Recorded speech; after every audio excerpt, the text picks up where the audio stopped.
Hey guys. Also, I need to make sure you guys can hear this. The ambiance. Um, yeah. We're we're I no not we. I'm reading fan fiction today. Um, I should clarify, none of this is serious.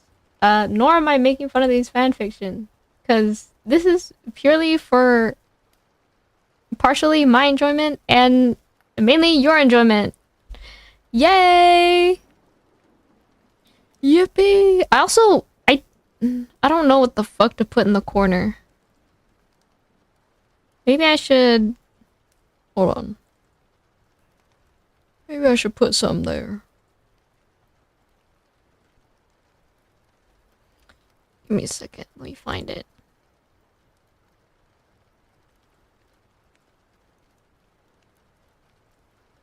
Is that why is that not visible? Oh.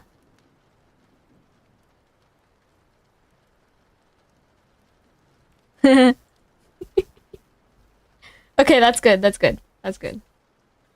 Um, hmm. I have one, two, three, four, five, six different fanfics here today. I also have some Baja Blast with me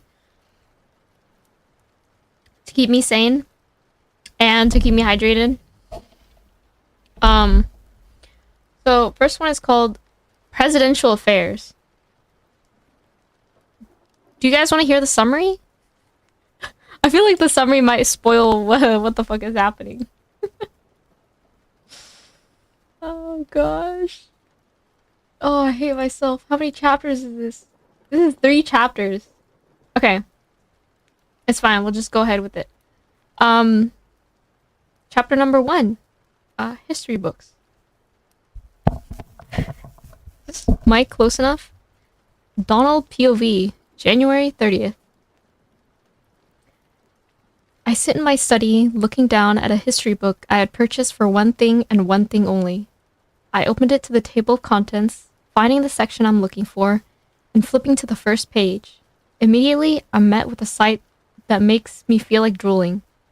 Abraham Lincoln leaning against his desk, a book under his elbow to make up for the smallness of the table compared to his size. The man's eyes spoke of a story of exhaustion and hardship, the photo likely taken amidst his political war. This was an exhaustion that I understood, that I felt connected with.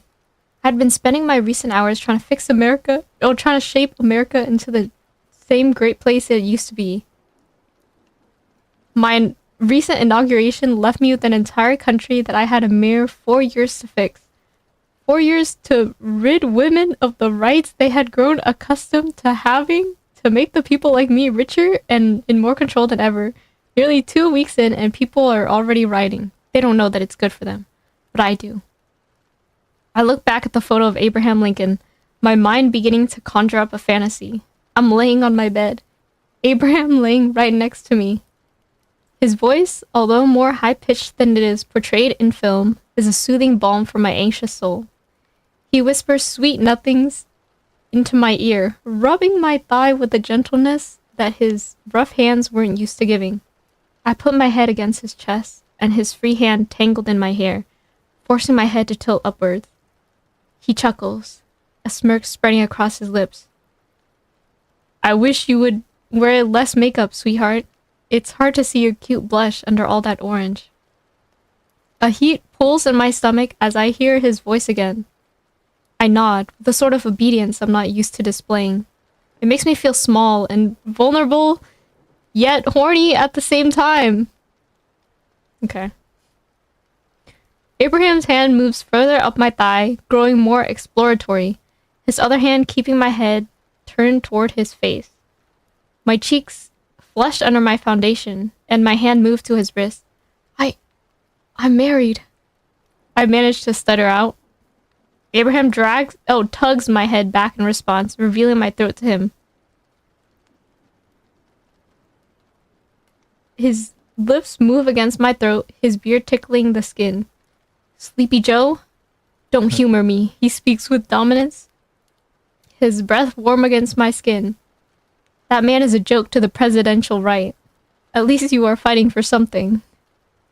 I almost speak, but his teeth sink into the base of my neck, not enough to break skin, only enough to sting. The stinging sensation was quickly soothed by his tongue tracing the outline of the bite. I let out a small whimper, taking a deep breath whilst looking up at him. Abraham, Call me Abe.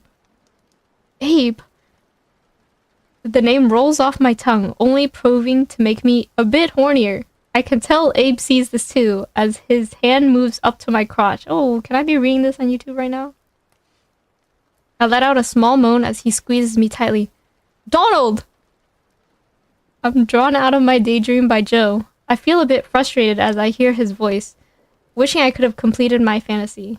His arm snakes around me, hand moving to rest upon my baby bump?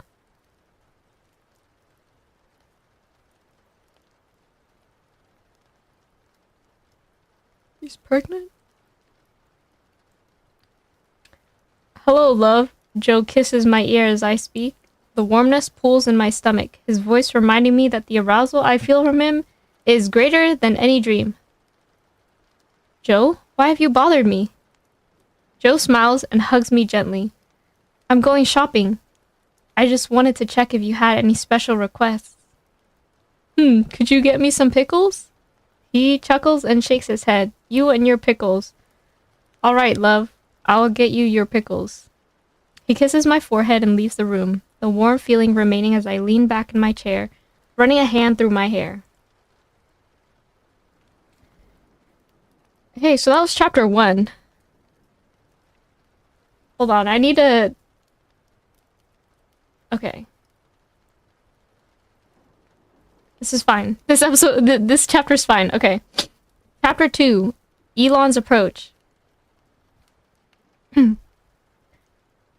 God, I hated my thoughts for doing this to me. I hated Joe for it as well. I was extremely frustrated. I hadn't had a proper date in months. I felt unloved, and the thought of Abraham Lincoln seemed to fill that aching void. I sat up and checked my phone. Elon was messaging me. That clingy bastard.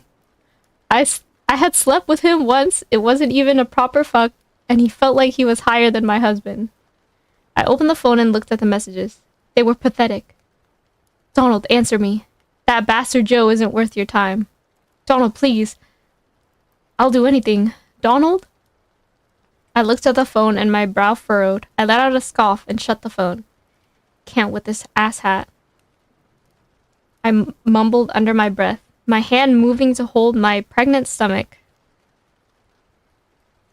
I smile as I thought of Joe, of what our child may look like.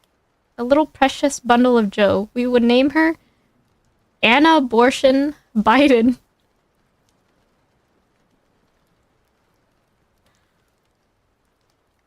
I stood up, letting out a small groan as I stretched my back. I took a few steps forward and looked at the calendar. Next week was my 3-month checkup. I was finally beginning to show, and in all honesty, more than excited for my future with Joe. I moved back to my chair and sat back, trying to decide whose rights to take next. There were obvious some minorities. None of them would be enjoyable. I let out a sigh, tears welling in my eyes. I was so excited to ruin people's lives, but these stupid hormones got in the way. I picked up my phone, looking back at the messages Elon had sent me. Suddenly I get a call. I answer it. It's from Elon. Donald, why haven't you been answering me? Elon, I'm pregnant. I can't keep on doing this with you. Why not? I can be a father to the child. A much better father than that dementia-riddled fucker. No, you can't. Why not? I can be a father to the child. A much better father than that dementia-riddled fucker. No, you can't. Why not? Why can't I get considered a better father than him? Because you're not him. You're a horrible father to your biological children. I don't want my child to endure someone like you.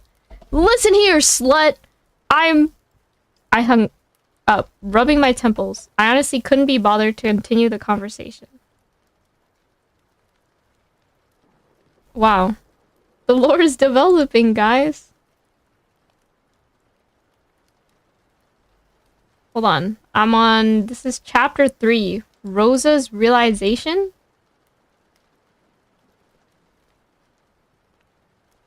Is this related to the same story, or is this a side story?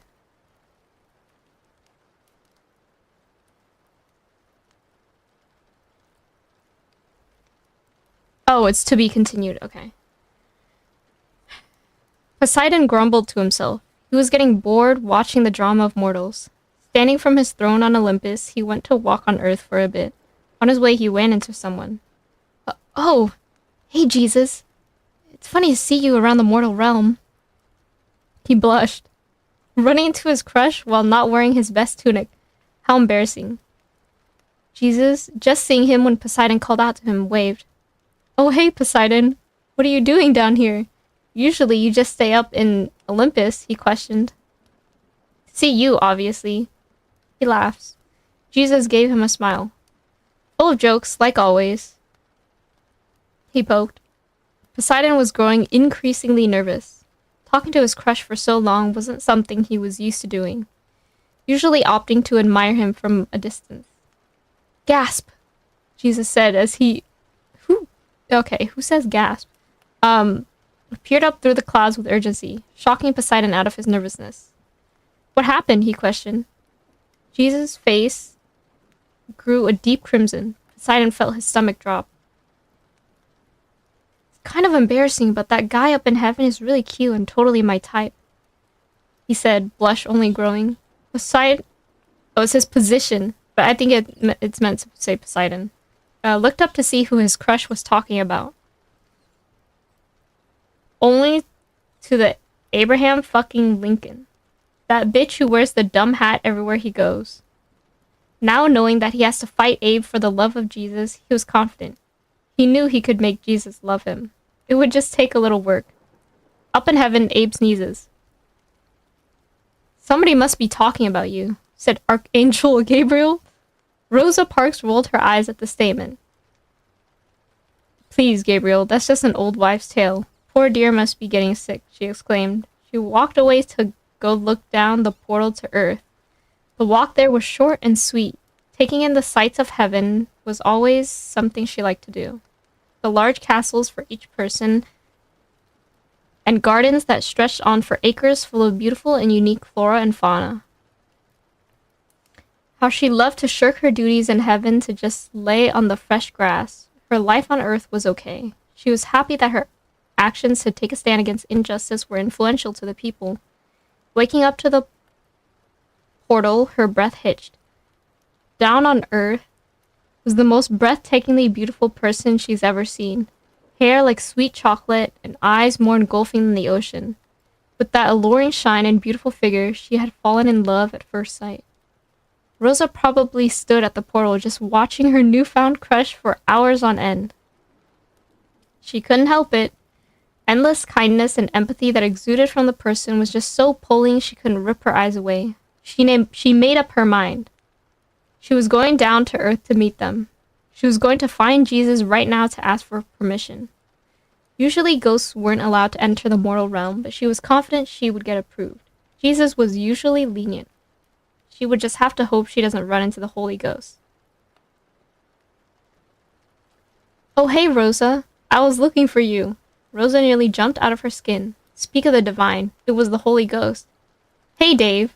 She feigned cheerfulness. I need you to go down to Earth for me, he asked. Rosa cheered internally. A perfect excuse.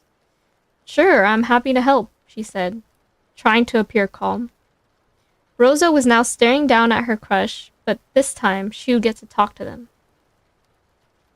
After taking a deep breath to calm her shaking nerves, she jumped. Her landing was anything but graceful. She hit so many clouds, the painful bastards. She landed nowhere near the intended spot. It looks like she will have to walk. Thankfully for her, it was only a mile. When she finally arrived at her destination, she was overjoyed. Seeing the pearly white columns of the White House, she was reminded of her time on Earth and the prejudice she faced. But now was not the time for reminiscing on the bad days of her old life. As she floated through the pristine halls looking for her love, she heard strange noises down from the hall. Elon, I'm pregnant. I can't keep on doing this with you, said the voice. She chose to ignore that and keep going. Finally, she heard the laugh that had been captivating her mind the past week. There she was, right in front of her. Kamala Harris.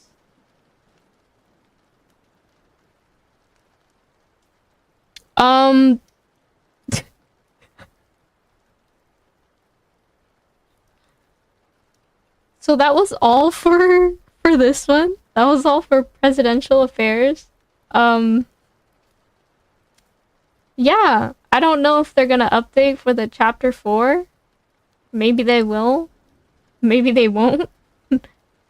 I hope not.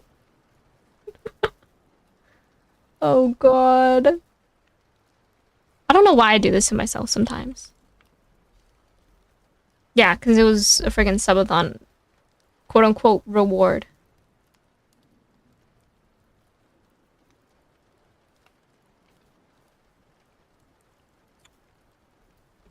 Ooh.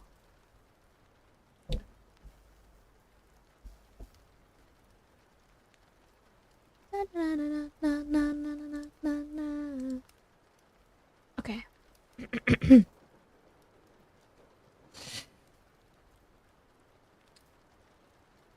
This one's called Boy Preggers You. Okay.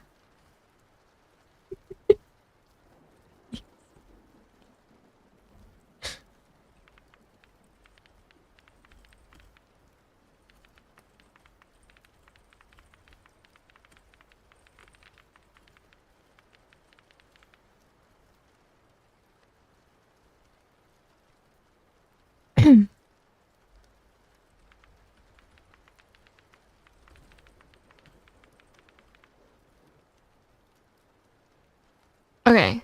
This one's called Boy Preggers You. The summary is when Dennis Prager and his boyfriend Joe Biden discover the consequences of premarital sex, their world turns upside down. Between trips to the gynecologist, the magic of boy pregnancy, and seemingly endless highs and lows, will they pull through, even though Joe didn't pull out?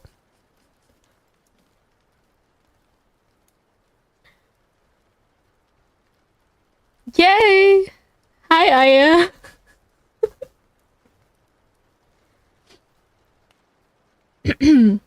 Chapter 1. Knocked Up. How many chapters is this? This is 3 chapters. Okay. Okay. Hi, Aya. Joe? Mm-hmm. Chocolate chip.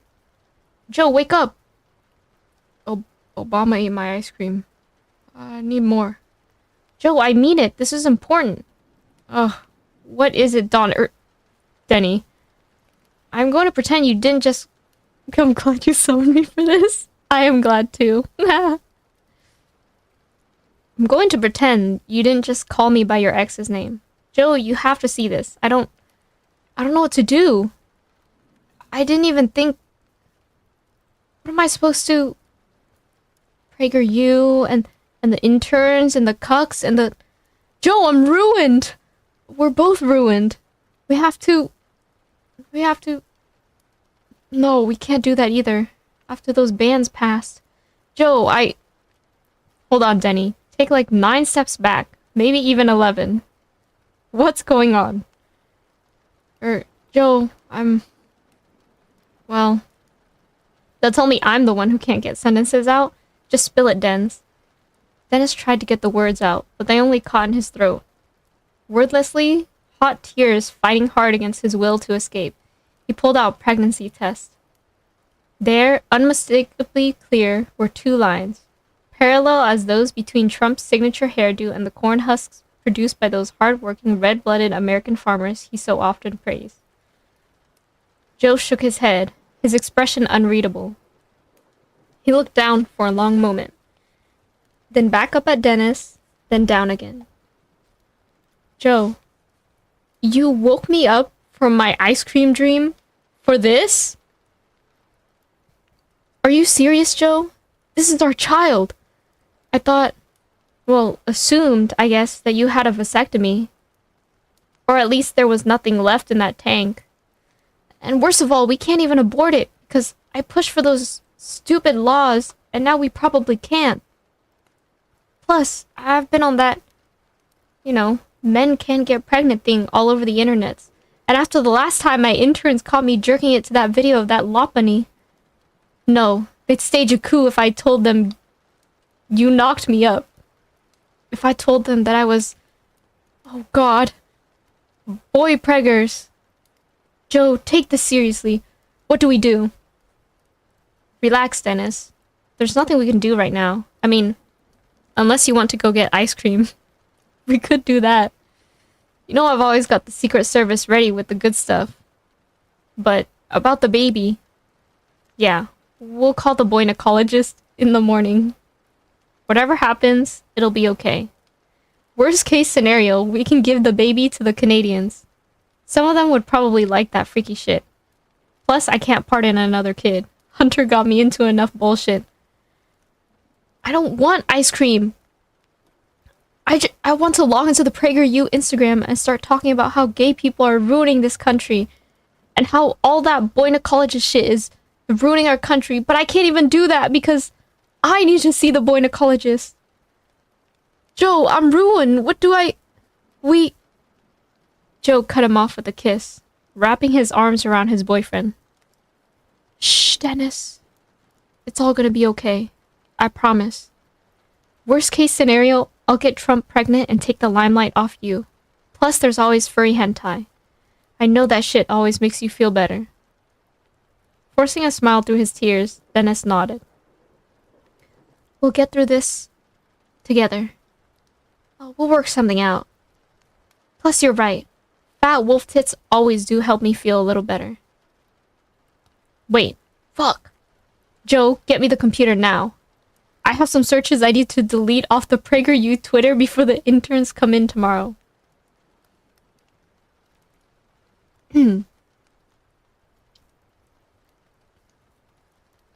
This is melting my brain? Yeah. Mine too. But wait, there's a chapter 2. Chapter 2. The gynecologist. Dennis? Dennis, get up! We need to get ready for the gynecologist. Ugh, fine. Still can't believe you knocked me up though. Can I at least bring the iPad so I can watch Skippy Toilet while we wait? Fine, but only if you promise we can get ice cream after. I ate all the chocolate chip last night. I thought I was the one who was supposed to have cravings. Shut up. At least I wasn't the one looking at Bowser hentai at 3 a.m. the other night. At least I wasn't the one who... Steady, focus. We're gonna be late. Fine. Dennis pouted his lip as he grabbed the thick blue rubber handle of the iPad and pulled it towards his chest. Don't forget the insurance card. Ugh, why do we have to bring this stupid insurance card? Why do we have to pay for this shit? Other countries don't. Don't get caught dead saying that shit to your audience. Get in the car before I take away your Hatsune Miku body pillow. Pulling into the gynecologist, Dennis grumbled as he pulled his pink and blue wolf head over his ever-receding hairline. He couldn't, of course, be caught dead walking into a gynecologist without a disguise. And who would suspect him of all people in a wolf fursuit? Once he had picked Sock off one of those non-binary names TikToks Joe had sent him to, he knew his disguise was in the bag. He didn't really mind it, but he never admit that. Imagine the backlash. He might as well flash his commissioned femboy Hooters Lopunny furry art for all the world to see. Joe grabbed his paw as they made their way into the clinic. Pushing open the large glass doors with their liberal... Pushing open the large glass doors with their liberal cucked pride flags and everyone welcome signs, Dennis and Joe made their way to the receptionist. Ugh. Blue hair. Probably pronouns too. Dennis couldn't stand that shit.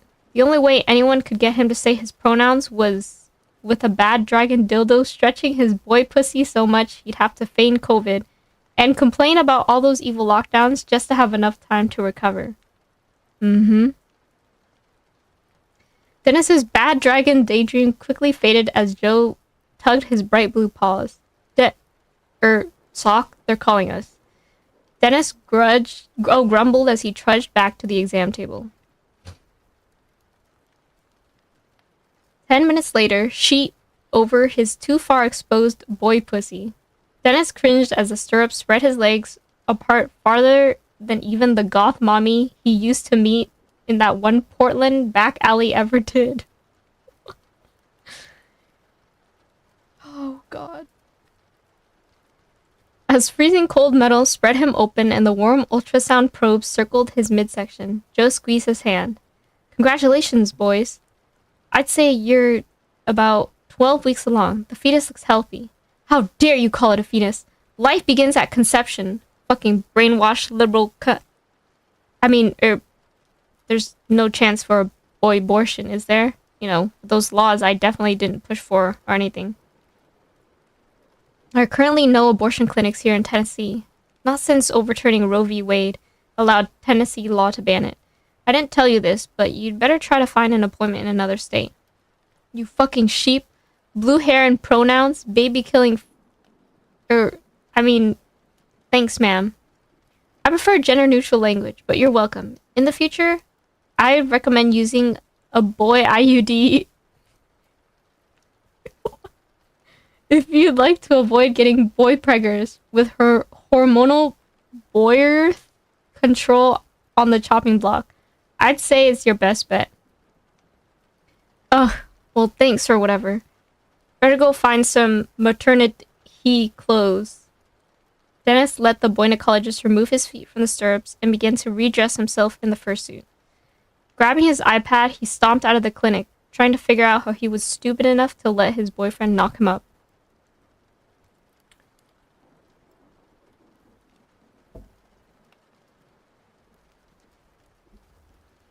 Okay,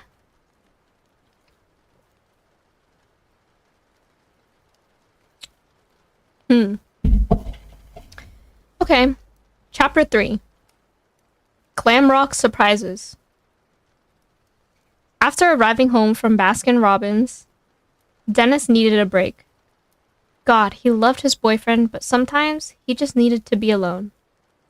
Dropping his fursuit onto the floor, he trudged upstairs, praying his Glamrock Chica boxers still fit once his bump started to grow. Hopping onto Five Nights at Freddy's security breach, he cracked open a can of Mountain Dew with one hand while flipping between cameras with the other. Denny, do you want me to order some pizza? Get the fuck out of my room, I'm playing FNAF. It's my room too, dipshit. We're literally dating, remember? Right, of course. Maybe I should be a little nicer to the father of my child. Dennis sighed as he set the controller down. Turning to Joe, he nodded. Sorry, Joey bisexual din. Of course I know. I was just really invested in the game. You know how it is. It's kind of weird though. I'm 4 nights in and I've actually seen no sign of Freddy Fazbear. Interesting. Anyway, do you want extra pepperoni? Pepperoni is too spicy. Can you just get cheese? Fine, half cheese, half pepperoni. As Joe walked off, Dennis returned to the game, gagging as the fizziness of the Mountain Dew met his throat. Hearing a knock and still seeing no sign of Freddy, Dennis bounded up to get the door. His stomach betraying his insistence that he needed Freddy Fazbear more than the extra cheesy crust Dominoes. Turning the knob, a gust of cold air washed over him as Glamrock Freddy answered the door. Or. I have your Freddy Fazbear's pizza. May I come in? Glamrock Freddy. Let me just... Joe? Dennis yelled, realizing his penis was betraying him in the moment of need. God damn it, he thought. Can't get it up with at least 2 Viagra when it's time for cop robber roleplay with Joe, but I pop a stiffy the moment Glamrock Freddy walks through my door with a hot, steaming Freddy Fazbear's pizza. What's up, Oh, great heavens! Hello,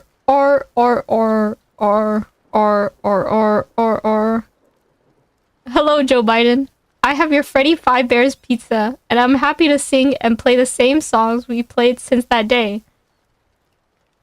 Glancing suspiciously low, Freddy's eyes narrowed and a strange expression came over his face. Or we could play with a few other things. Oh, yes, yes, yes, Freddy, harder. Please, Daddy Five Bear. Fill me up, I'm so close. Oh yes, don't stop. Dennis cried out in bliss as Freddy Five Bear and Joe filled his holes, each of their monster cocks hitting his sweet spots over and over until his mind was filled with nothing but the desire to be filled with their sweet, sweet cum. If this was pregnancy, it really wasn't looking so bad. What the fuck? What the fuck? I'm telling you guys, I picked these out myself. I didn't read through them. I only skimmed through them, but I fucking picked these out myself, okay? You gonna play with his Freddy Fuzzballs? Yep. Five Nights at Freaky's? Yep. Yep. Basically. Yep. Yep.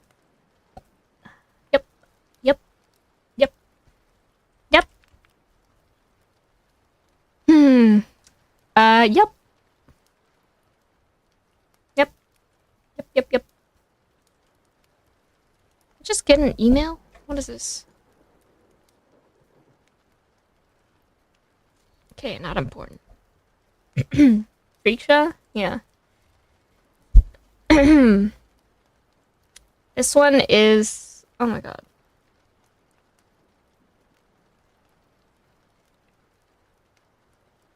This isn't going to be a long stream. I should preface this. This is not going to be a long stream. It will be pretty short. Oh my god. Oh my god. Oh, you were here during the Elon section. Oh, okay. Okay.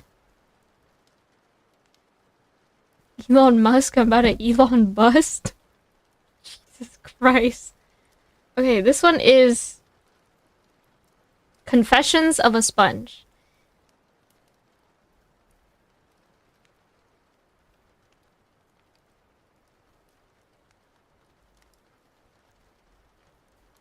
Confessions of a Sponge.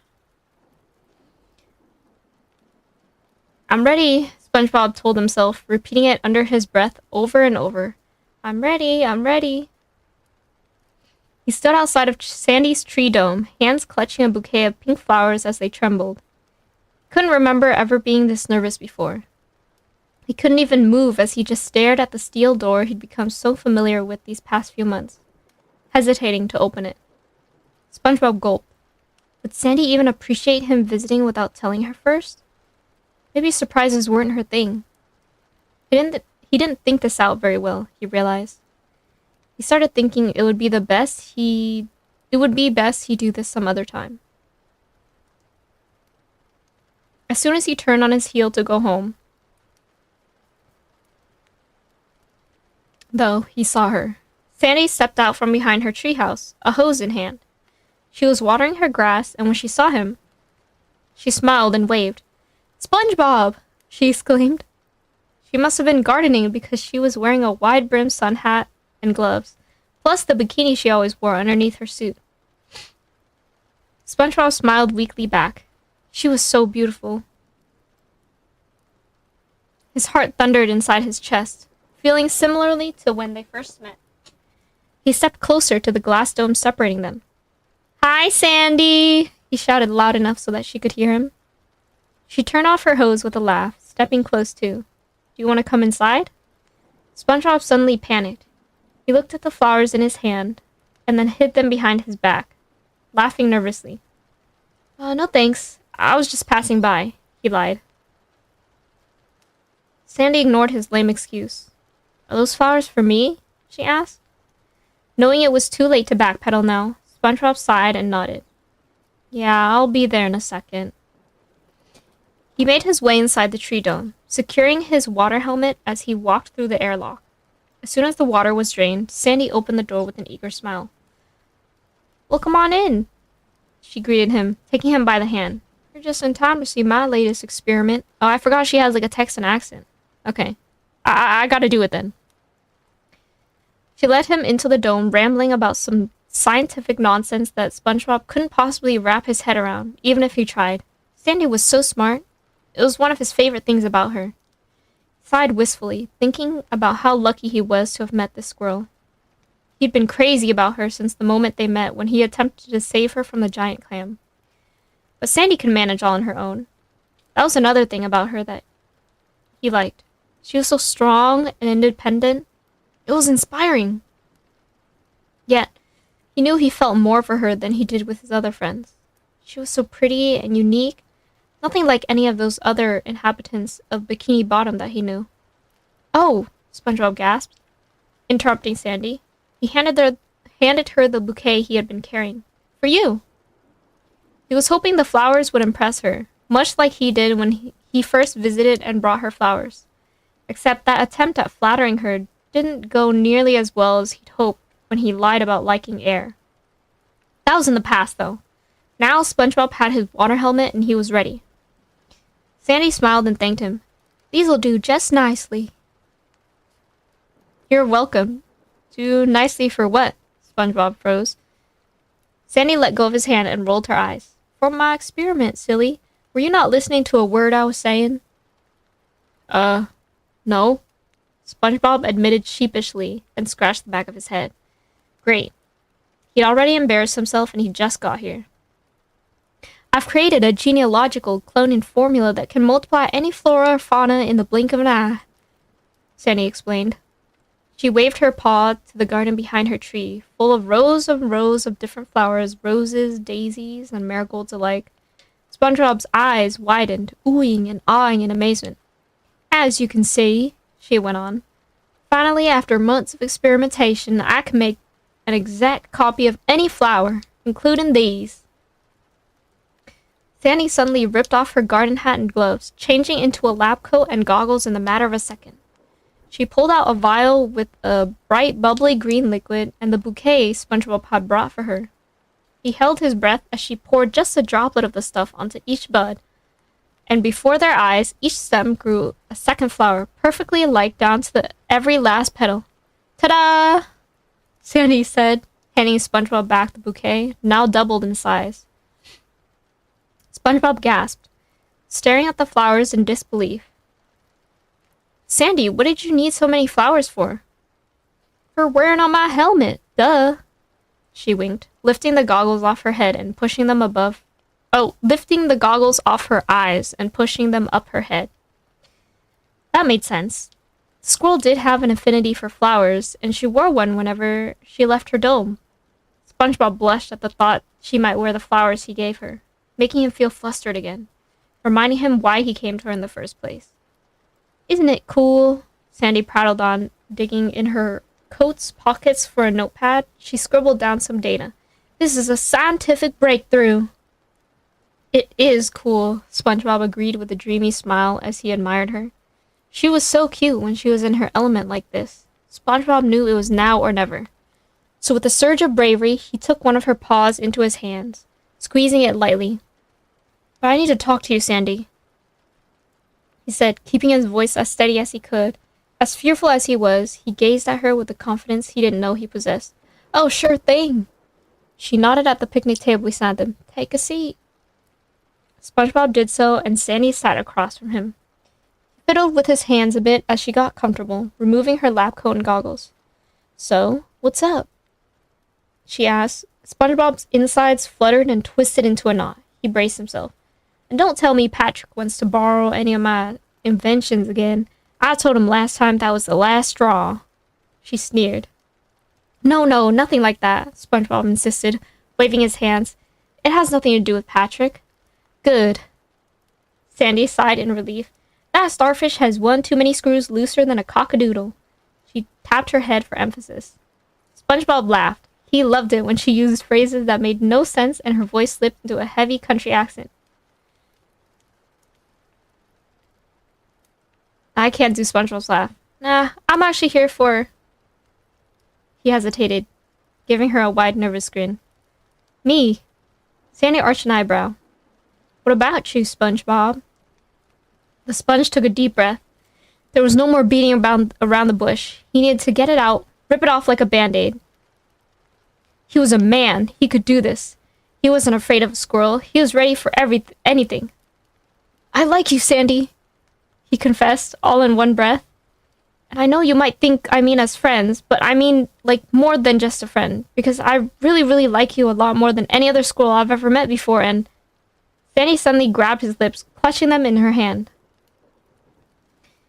SpongeBob stared at her in surprise, unable to say anything, as she just stared at him. And then she started to laugh. His heart dropped as she laughed and laughed, wiping her eyes of tears until she could choke out an apology. Sorry, SpongeBob. I can't help from laughing. That's just the darndest thing to say. He explained, letting go of his mouth. SpongeBob deflated. He gazed at her with a pout, not knowing what to do when his heart was suddenly so broken. So, you don't like me back? She asked. Sandy became sympathetic, gently putting a paw on his shoulder. Oh, shucks, I'm sorry. I didn't mean to hurt your feelings. She shook her head. It's just that... SpongeBob's head swam with possible explanations for her rejection. And before she could finish, he cried, I knew it! You do like Larry better than me! He thought to all the times they would hang out at the beach and Sandy would abandon his company for Larry's. The athletic lobster was 100 times cooler than he was, and way stronger too. He had a feeling Sandy liked him. And all of SpongeBob's jealous schemes would be for naught. SpongeBob covered his face with his hands, sobbing into them. I was too late! Larry already confessed to you, didn't he? And now you want nothing to do with me because you'd rather have a boyfriend like Larry. Sandy frowned. What? Don't try and deny it. SpongeBob turned dramatically away from her. You don't have to spare my feelings, Sandy. Just admit it. Sandy blinked. Then she grabbed his head and forced her to look at him. Forced him to look at her. SpongeBob, what in tarnation?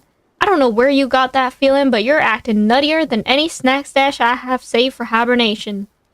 She fixed him a serious look and sighed. I'm not together with Larry.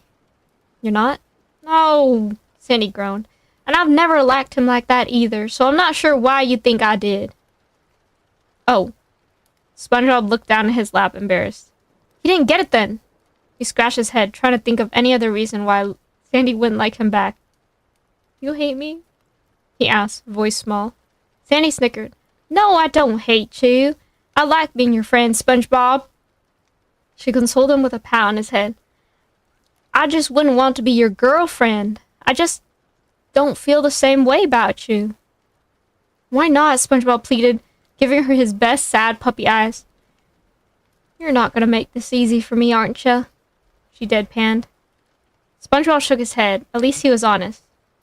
Okay. Sandy took a breath. You must know I have a secret. A secret? SpongeBob lit up. Wait, don't tell me. Are you really a superhero who has to keep her identity secret? And you don't want me to get close to you and find out because then supervillains will come after me? He bounced in his seat and giggled in excitement at the thought. No. Sandy rolled her eyes. You read too many comic books. Well, what is it then? If I tell you, you have to promise not to go on blabbing about it to all your friends, you hear? Sandy glared at the sponge and pointed a finger at him. SpongeBob nodded silently, eager to know. Okay. The truth is, I'm a lesbian. The two sat quietly, staring at each other blankly until SpongeBob shook his head. What's a lesbian? Is that some kind of squirrel thing? Sandy frowned. It means I only like girls romantically, she said, crossing her arms. Not guys. SpongeBob's eyes widened. No guys? At all? Nope, Sandy smiled. Not even Larry. She tapped her chin. Besides, Larry is pretty out about being gay. I'm not sure how you didn't know. That was a lot of information to take in for the little sponge. He tried to process things before smiling at the squirrel. Oh, I feel kind of funny now. He laughed. He thought back to all the times he felt competitive towards Larry, how he misread his friendship with Sandy and mistook it for romance. That was silly now, in hindsight. Thanks for trusting me with your secret, Sandy. No problem. Sandy's face softened. Don't worry none about having feelings for me. We can still be friends, and I'm sure you'll find the right person for you eventually. Gee, really? SpongeBob perked up. That means a lot coming from you. I'm sure you'll find the right, girl too. Sandy stood up, beckoning him to follow. Come on, let's head inside my tree for some tea and cookies. Cookies! SpongeBob licked his lips and got up with her. He took her arm as she led him to her tree, and even if they weren't together romantically, SpongeBob couldn't be happier to have a friend like her. He'd get over her later, but for now, he'd like to treasure moments together like these. You know, he said as they walked, and Sandy glanced at him curiously. I'm a sponge, and sponges don't really have gender, so I'm not exactly a guy. Don't push it, square pants. Right, sorry. Yeah, and that's the end of Confessions of a Sponge. Lesbian Sandy. What is even Sandy's full name? Is it Sandy Cheeks?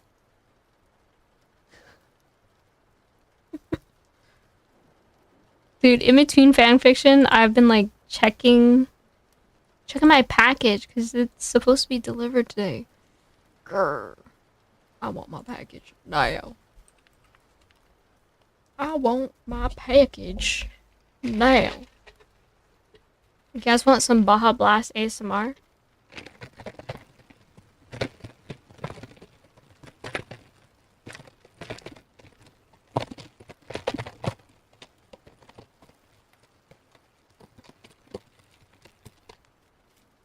Yeah.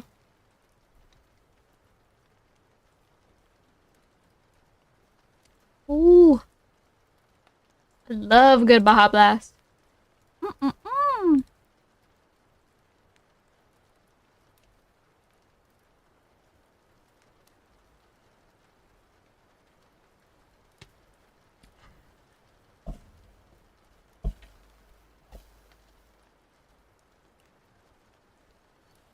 Okay, next one.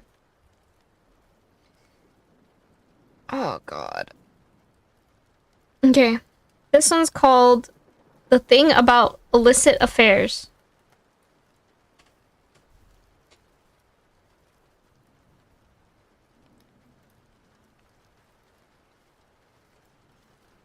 Okay, this starts off the intro. Is that what that stands for?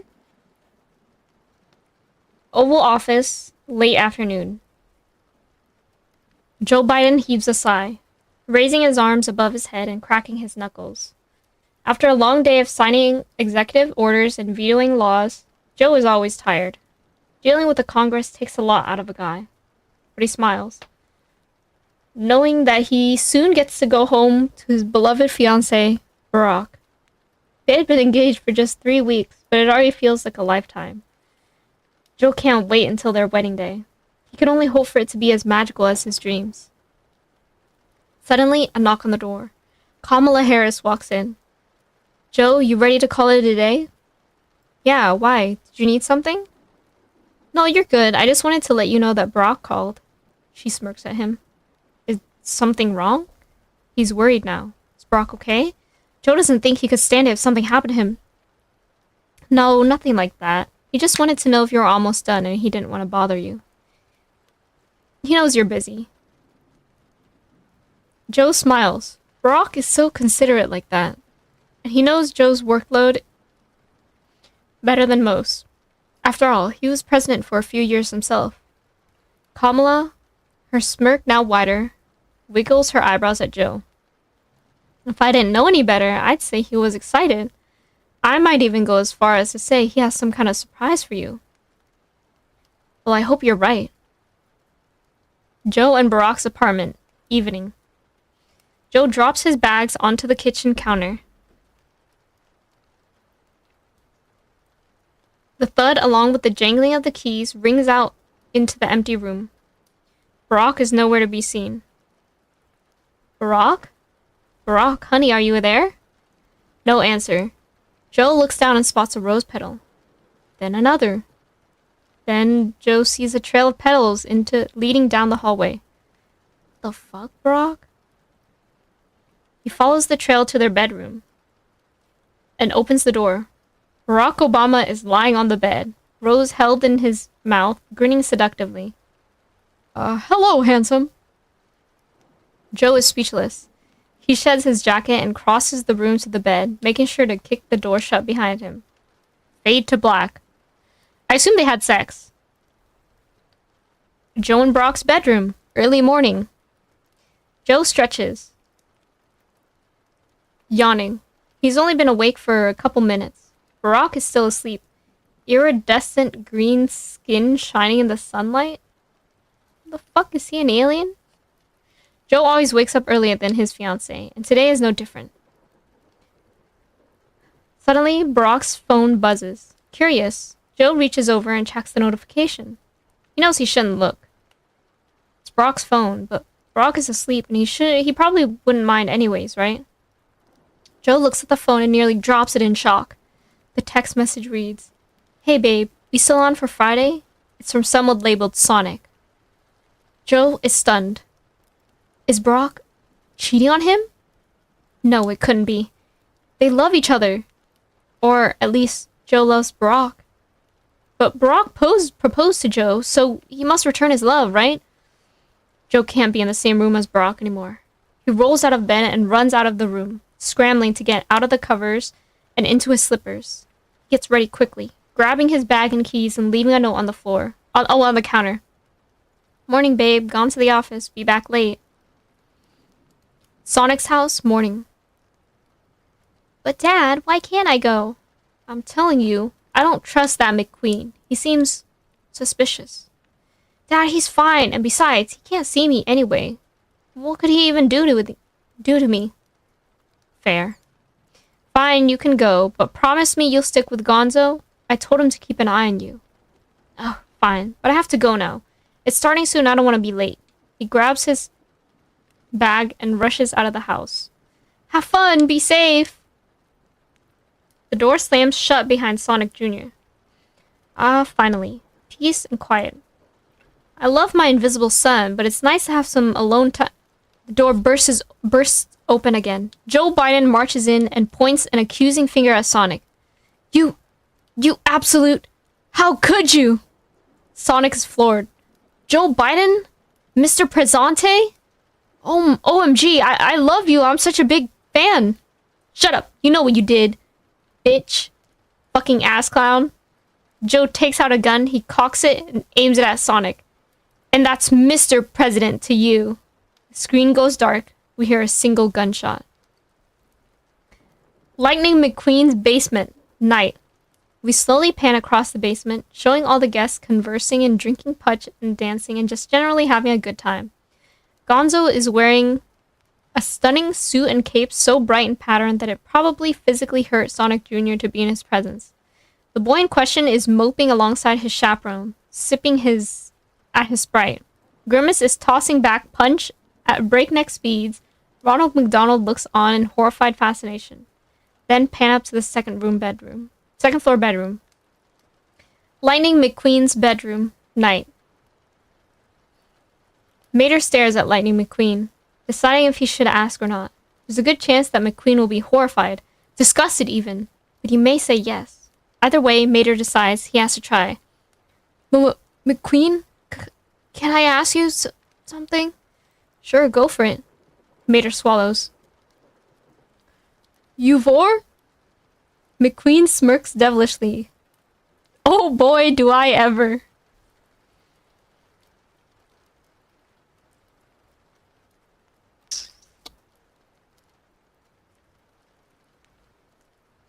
Okay.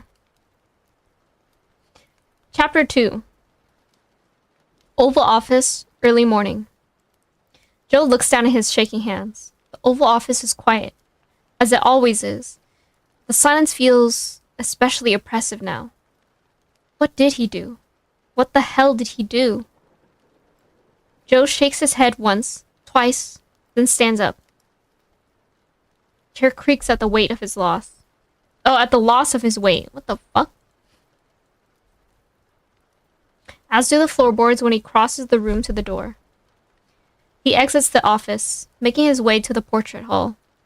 Thankfully, he doesn't run into anyone on the way. He enters the hall, stands in the middle.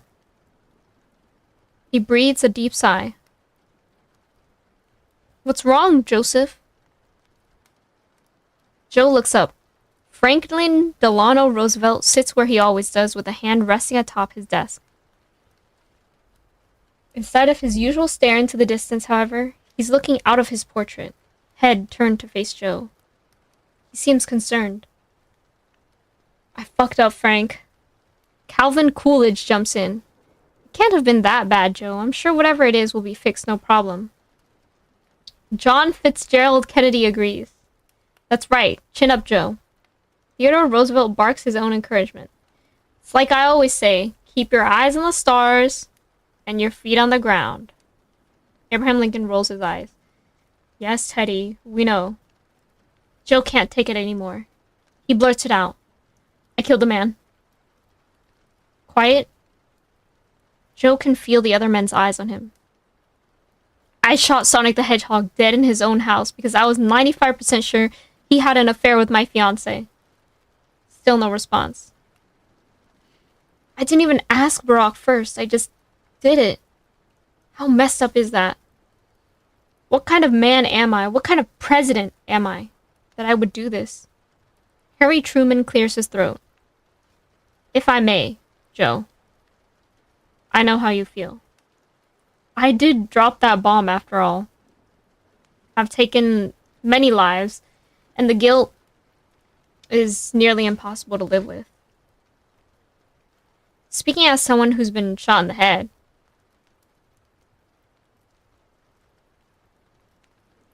What? I'm at the Walmart bathroom after they accused me of being naked. I brought my 8-layer burritos and barricaded the door. They're telling me to come out, but time to catch the stream. I think you should start projectile shitting. I'm gonna be honest. I think that would get you out of the situation. Also, hi, Chris. Oh, God. Oh, no, no. Joe? He had a kid. Sonic had a kid. Oh, God, what the fuck did I do? He drops to his knees, lets his head fall into his hands. His predecessors are silent now. There's nothing left to say. Lightning McQueen's basement. Morning. Gonzo rubs a hand over his eyes. He yawns, blearily looking around for Sonic Jr. He was supposed to be watching the boy, wasn't he? Suddenly, he feels a puff of air on his neck. He looks down and has to stop himself from yelping. Grimace is lying next to him, face pressed into the crook of Gonzo's neck. Gonzo extracts himself from Grimace's embrace, heart beating so fast, nearly jumping out of his chest. Gonzo finds his suit and collects his cape and sunglasses from where they had been discarded haphazardly around the room. Once he's dressed, he takes a look back at Grimace before leaving the bedroom. What in the Sam Hill happened last night, and why don't I regret it? Sonic's house. Afternoon. Sonic Jr. enters the house, closing the door behind him. He kicks off his shoes, setting his backpack down by the coat rack. Hey, Dad, sorry I'm so late. I was just with Gonzo, I swear. He looks up, drops his keys. They fall to the floor with a clank. Sonic Jr. edges closer to the body sprawled on the hardwood floor. He had his suspicions, but even still, his mouth falls open in both a gasp and a sob when he sees his father's pallid face. The blood had deserted his body in favor of seeping out of the bullet hole in his neck and onto the floor. Dad! Sonic Jr. falls to his knees. For the first time in 3 years, he cries.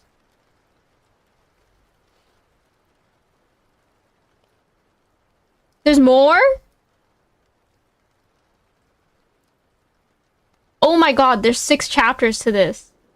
I'm on chapter 3 right now. Oh shit. Okay. Oh boy! Oh boy, oh boy.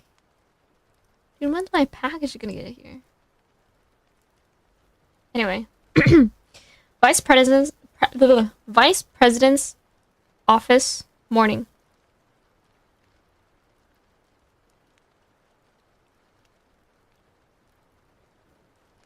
Kamala Harris sits in her office. It isn't quite as luxurious as Joe's, but it's not exactly decrepit. So, she supposes it's all right. Joe's been gone for a while. She hopes he's okay. She's got a feeling she knows where he is, but she doesn't want to look for fear of disturbing him. Suddenly, a knock on the door. Kamala frowns. Come in? The door cracks open to reveal Nikki Haley. She's got on a nervous smile, eyes darting back and forth. Kamala smiles cautiously back at her. Nikki, welcome. Did you need something? Yes, well, sort of. I wanted to talk to you about... She's cut off by the loud peal of the landline, ringing for the first time all week and possibly all month. The vice president's office, shockingly, doesn't get much action. Kamala glances up apologetically at Nikki. Just 1 second. She puts the phone up to her ear. Hello? Oh, how to pronounce his name? Vivek Ramaswamy's voice cuts through the air. He sounds as much like an alpha male podcaster as usual. Kamala holds back a groan, and so does Nikki, who can hear Vivek loud and clear, even a good distance away from the phone. Kamala, I was just calling to say goodbye. She slams the phone back down into its cradle. She turns to Nikki. You were saying? Nikki blinks before shrugging it off and sitting down in a chair across from Kamala. I wanted to discuss the election in November. Listen, you and I both know a second term would only make things worse for Joe. Kamala nods slowly. And we don't want a rematch of 2020 anyhow. Judging by your recent actions, you don't want Vivek either. You're right about that. So, who else is there? Dean Phillips I had hoped for, but then he showed up to speak at a Trump rally. Our only other Democratic candidate was that spiritualist advisor lady, and she withdrew anyway. If you wanted to run, I wouldn't fight you for it. Nikki,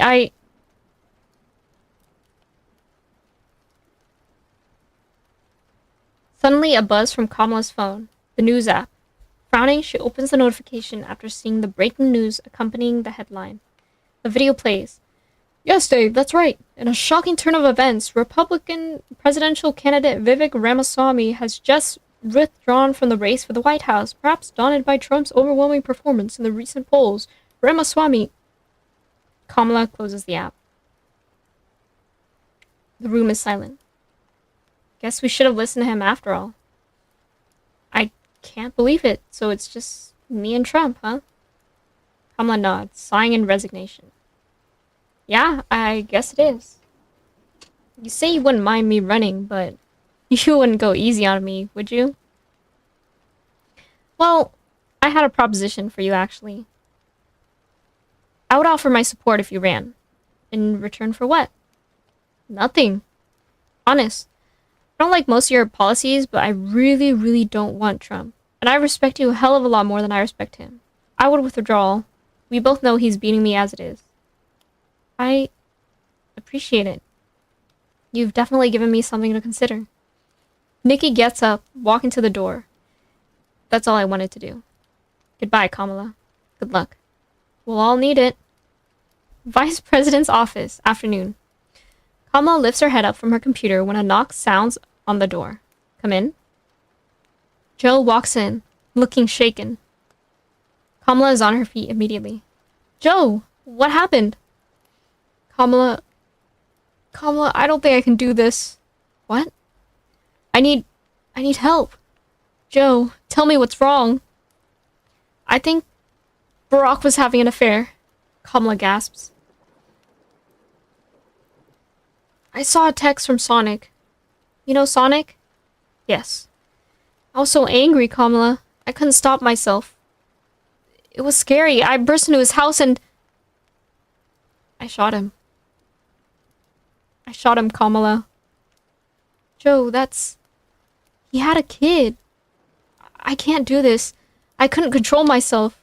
Letting myself continue to be president, to hold this much power when I can't even be sure what I will or won't do... It's just not right. I have to resign. No, Joe, listen, there's only a couple months left. At least finish out this term first. Then you can step down and not run for another. This isn't the right choice. You can't resign immediately. Joe hesitates, then nods in agreement. He may be old, but he knows politics. Okay. Okay, you're right. But I'm not running for re-election. Okay, we'll figure something out. Maybe Nikki was onto something. I feel like we're losing the plot. What is going on?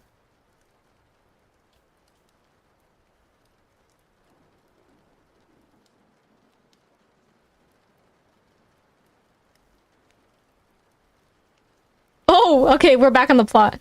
Joe and Barack's apartment. Early morning. Oh, this is chapter 4, by the way. Barack takes a deep breath. He didn't want to do this, but it seems like he has no choice. Joe hasn't been home for days now, and he hasn't heard from Sonic either. With shaking fingers, he dials the number on his phone and lifts it to his ear. After 3 rings, a voice answers. It's not quite who he expected. Louis Tomlinson's voice rings out, thickly accented and clear and irritated. What? He has a British accent, right? Do you know how fucking early it is? Oh, ew! What was that? Do you know how fucking early it is? Okay, I don't know. Brock winces. I'm sorry, really, Forget it. Just, what do you want? Louis' voice is low, soft, even with his annoyed tone. Is he there? He's sleeping. That explains the low tone. Then, Brock is about to throw in the towel and hang up when suddenly Harry Styles speaks, mumbling softly. No, I'm not. Go back to sleep, love. Is that Barack? Put him on the speaker. Louis sighs, but he must give in because Harry's voice comes through clear. What is it? Trouble in paradise? Something like that. Listen, Joe hasn't been home for days. I'm worried. And my calls aren't going through. What if... Harry sighs. What if he's cheating on you? Brock, I know you're paranoid ever since cheated on me? With Louis? Yeah, that. But Joe isn't me. You've got to trust him. There's something I should say. Louis huffs. Oh my god. Out with it already. Well, I've been seeing someone else. Harry gasps. What? You hypocrite. They both ignore him. Brock, how could you? You know how much Joe loves you. You're engaged, for God's sake. I know, but Sonic, listen. You remember what you told me when you broke up with me? About Louis' humor and energy and wit and eyes? And his arse. And I could just feel how much he meant to you. That's how I feel about Sonic. I think you should tell Joe. Drive down to the White House and demand to be let in. They can't refuse you. Go tell him before he finds out himself. You know how firsthand. I feel like I'm delving into an Irish accent. This is terrible. How much that hurts. Which, sorry again. Brock sighs. You're right. I'll go now. Thanks, Harry. And Louis. I was wondering when you two would remember I existed. Oh, shush. We were just talking about you. Bye, Brock. Good luck. Thanks. I'll let you know. Beep. Louis has hung up on him. He sighs, rolling out of bed and shuffling to the bathroom. He'll do it. He'll go talk to Joe.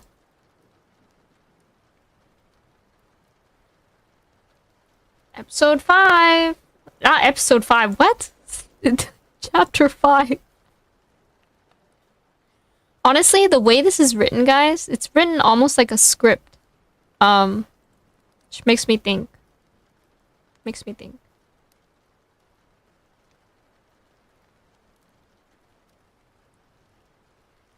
Okay. Oh wait, I kind of want to see if the... This looks good.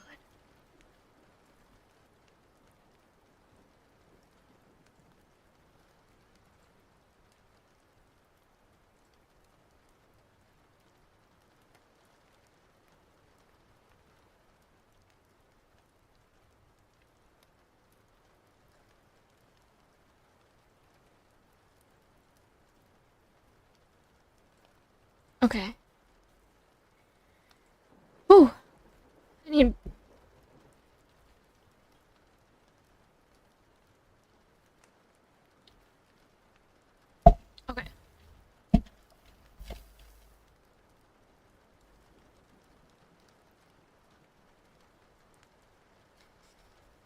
Lightning McQueen's kitchen.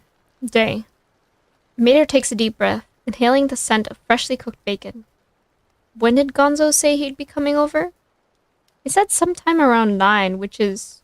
The doorbell rings now, apparently. McQueen opens the garage, the door creaking as it rises. In steps Gonzo, hand in hand with Grimace. Mater raises an eyebrow. Since when were you two a thing? Grimace rubs the back of his head. Don't ask. Well, come in, sit down. They do. Hands remain joined, sneaking glances at each other all throughout the conversation. Mater smirks at McQueen, opening his mouth to comment on the pair's closeness again. But before he can speak, the doorbell rings again. Mater frowns. Who could that possibly be? The door rolls open again. Sonic Jr. walks in, only visible thanks to the sword he's carrying. He's wielding. Whoa, whoa, whoa. Kid. What are you doing with that sword? My dad is dead. He's been crying. Although his eyes can't be seen, the scratchiness pervading his hollow tone betrays his emotion. Gonzo feels around in the air, finding Sonic Jr.'s shoulder and placing a hand on it. Kid, I'm sorry, how... Gunshot. Was it... Did he... He didn't fucking kill himself. He's not... It's not that kind of... Calm down. It's not something we can just rule out. There was a hair on the ground. Go on. It was white and short. Mater hums. What? Old man. Say, was your dad's phone unlocked? No, but I know the password. I actually brought it. He rummages around in his pocket, pulling out the phone and unlocking it. He sees a missed call from Barack Obama. How the hell does my dad know him, and why? He opens up the messages app, and his voice trails off in horror. After the silence goes on a bit too long, Gonzo gently prods him. Kid? I have to go. Sonic, wait. No! I'm sick and tired of you hovering over me like I'm some sort of helpless waif. I can do this alone. I'm going to kill Joe Biden, and you can't stop me. What? Sonic Jr. tosses the phone onto the coffee table. See for yourself. With that, he's gone. Grimace picks up the phone, face blanching as he scrolls through the messages. Holy shit. Obama and Sonic. They were hooking up. Gonzo frowns. But I thought Obama and Biden just got engaged? Yeah, so if Biden didn't know, he could have found out, and that would line up with the white hair. Shit. I mean, we have to stop him, right? We can't just let him barge in there and kill the president. McQueen is silent. McQueen? He tries to catch the other car's eye, but McQueen looks down. God damn it, McQueen, answer me! Silence. Fuck this, I'm going in there. He speeds out of the garage, leaving a plume of dust in his wake. Gonzo hesitates before following him. Grimace is close behind. McQueen sighs. God damn it is right. And that was the end of chapter 5. We're on chapter 6 now. Oh boy. Okay, give me a moment.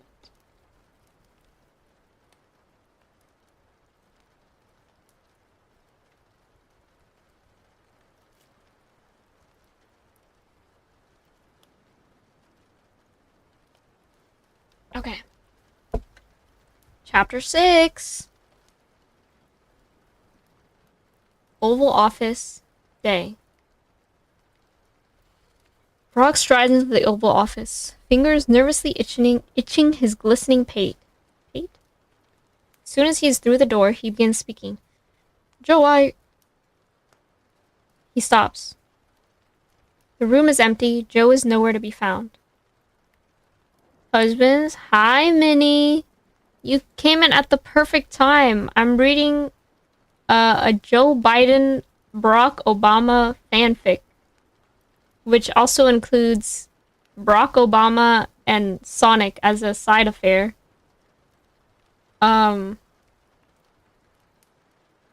Yeah.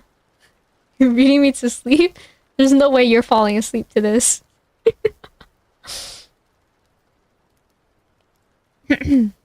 Anyway. Barack, what do you want? Comes as a statement, not a question. Barack winces. I take it you know then. And he knows? I think you need to ask him yourself. Barack nods, swallowing. Where is he? I think he's on the south lawn. Just don't freak out on him, okay? Why would I? Nothing. Just go. Barack nods again, shutting the door behind him as he goes. He goes down the stairs slowly, pensively, hoping Joe will understand. It's not that he stopped loving Joe, really. It's just that, well, he loves Sonic more. Finally, he arrives at the south lawn, where the White House putting green is. He sees Joe, golf club in hand, but his eyes travel up and past Joe, locking onto the large figure behind him. What the hell are you doing here? Donald Trump looks at him, smirking. Well. This is a really bad impression. Look what the cat dragged in. That reminds me. Haven't you heard what's happening in Springfield? Your people. They're eating the dogs. They're eating the cats. Barack, did you know? I asked you a question. Barack, we're done. I'm done. Barack opens his mouth to respond, but Joe cuts him off. I know about Sonic, Before he can finish his sentence, a high, brash voice cuts through the air. Joseph Robinette Biden, you killed my father. Prepare to die. The boy's sword hovers in the air, his invisible form moving closer to Joe. Barack moves to stop him, but Donald gets there first, yanking Joe out of the way. Barack's eyes zero in to where Donald's hands rest on Joe's hips. What? Listen. No!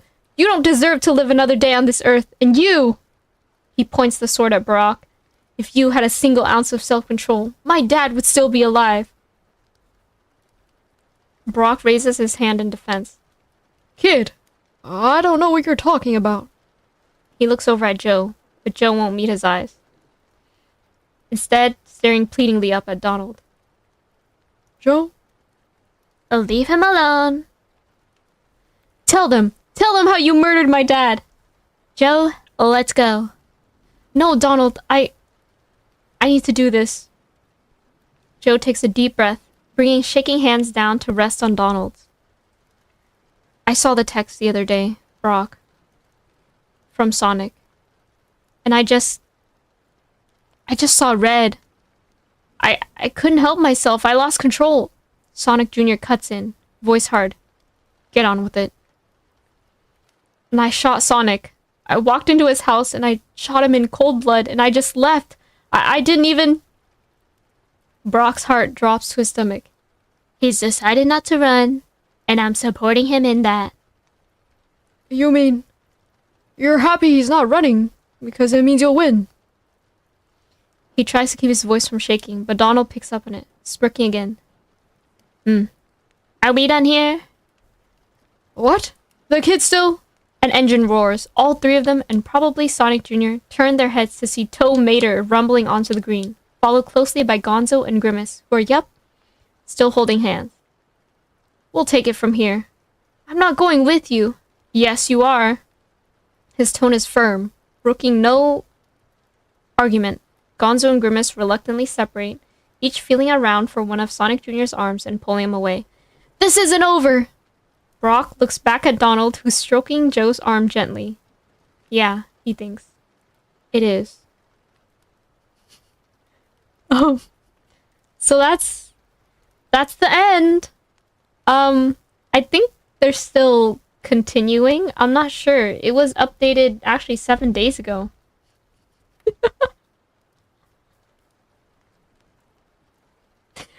So, okay, hold on. I need to grab a package real quick. I'll be right back.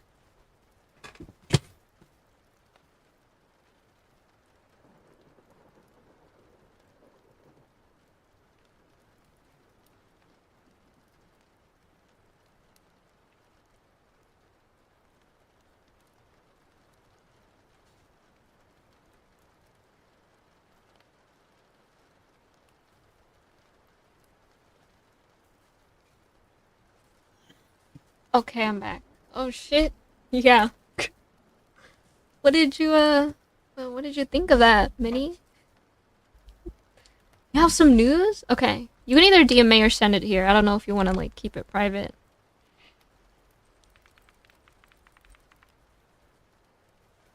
Hold on. Let me open my package. I got a new mic. It was beautiful. Yeah. Dude, where's... Can't find my scissors. I'm just gonna rip this.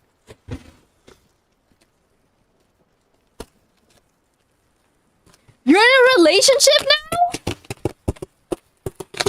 Congratulations! Wait, how long have you guys been dating?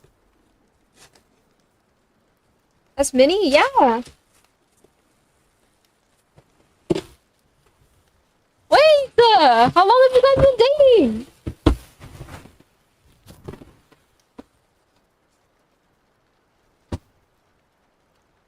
This is crazy. Thought Minnie was married? No. 2 to 3 weeks now? Oh my god, how'd you guys meet?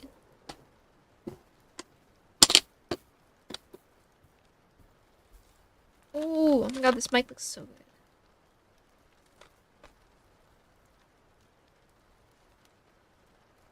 I have to set this up later. Oh, but I want to set it up now. Oh, but I want to set it up now.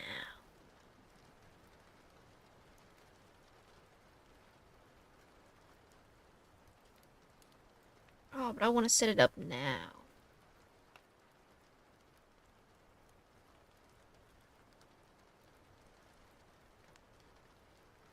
Do the Oathfinder sessions I had on Monday? Oathfinder?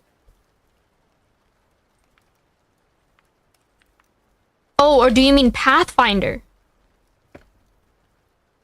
I'm playing TTRPGs? I'm married in friendship to Haishe, don't worry. Yeah. We're platonically married. Is this how it's supposed to like be set up? I'm unsure. Am I tripping? Maybe you are?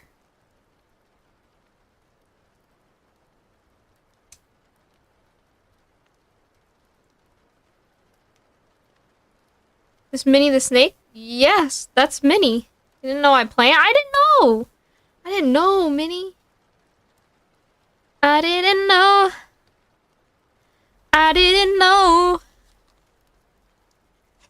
I didn't know. What the fuck is this supposed to be attached? What the hell? They didn't give me a piece for that. Okay. Do I even need a pop filter? Maybe not. Sorry, I'm just like unpackaging my new mic now.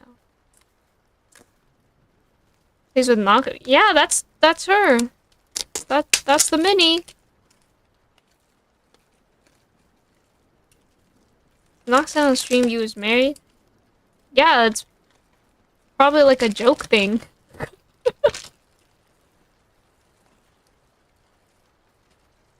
This legal stuff so the guy can say it. Oh! It was one of those things.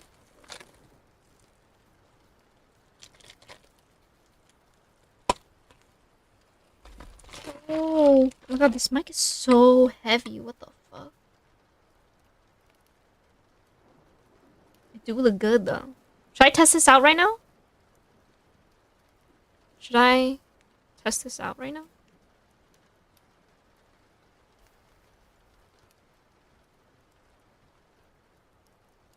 New mic? Yeah. I think I need to... Okay. Let me... Which one is it? It is the MXL 770. Let's see if I can manage to put it on right now.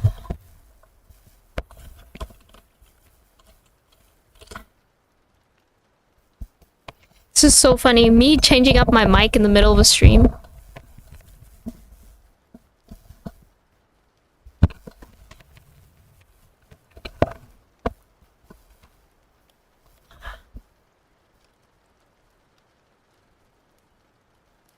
the fuck am I supposed to get this out?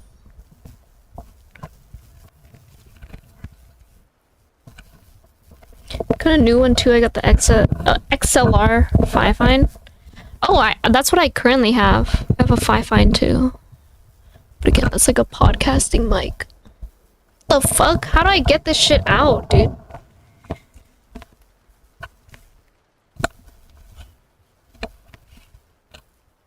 I don't remember how to get this out.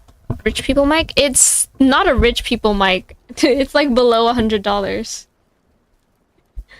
These mics are below $100.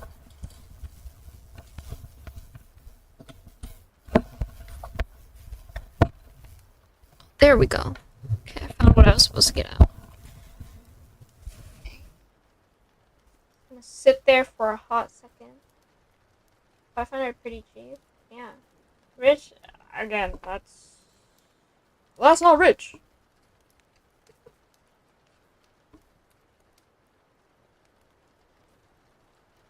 Ooh. This mic is solid. What the fuck?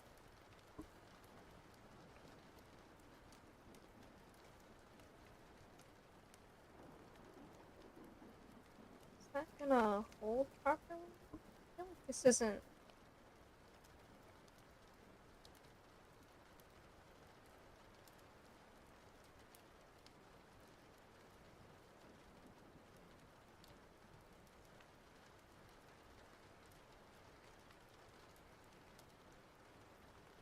Some of these. How much did I pay for the new one? I bought it used. So it was like $60. Is this stable? Steam's pretty stable. Call me broke tighter. Dude, just get a job, man. I'm just kidding. I'm just kidding. That's a joke, by the way. That's a joke, by the way. That's a joke, by the way. That's a joke. That's a joke, by the way. I'm trying to figure out how to.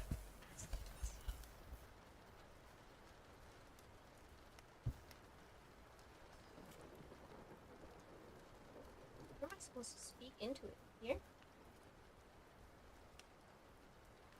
I have this wrong side. Hey, I do too. Me collab when? It's hard just because she lives in like a completely different country. Time zones.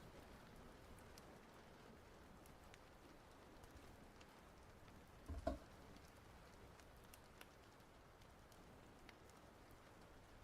trying to see where this aligns up with my face.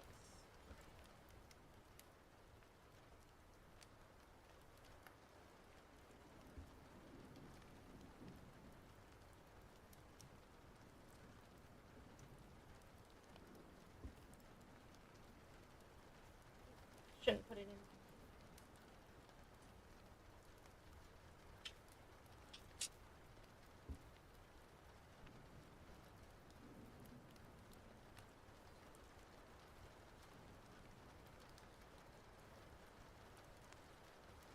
This way.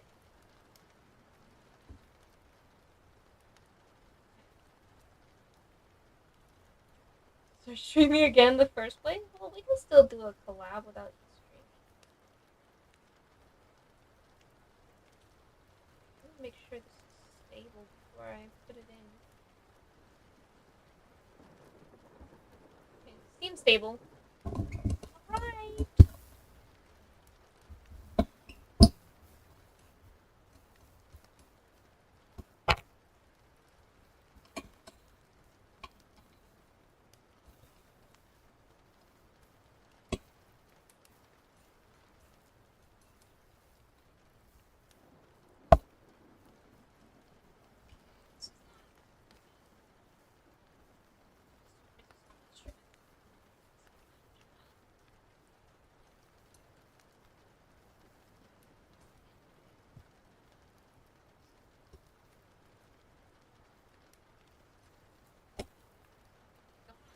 Too big for it? Hold on. I need to check.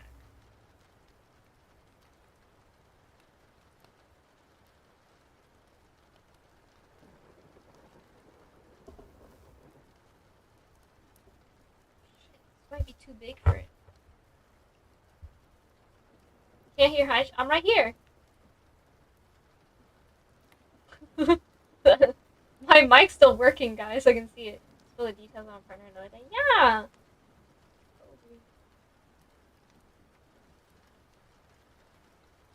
I can hear them. They're just far away. Yeah. Because my mic is not up to my face. That's why. So the guest on your own stream? Yeah. Well, my mic is far away. Guys, stop tweaking out about it. I'm literally adjusting stuff right now. Good night, Minnie. Talk to you another day.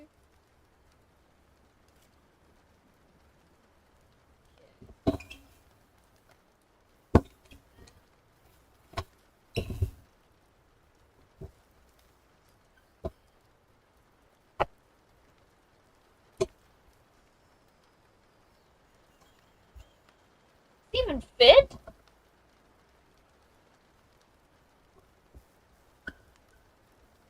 It doesn't. Okay. I need to get some supplies out.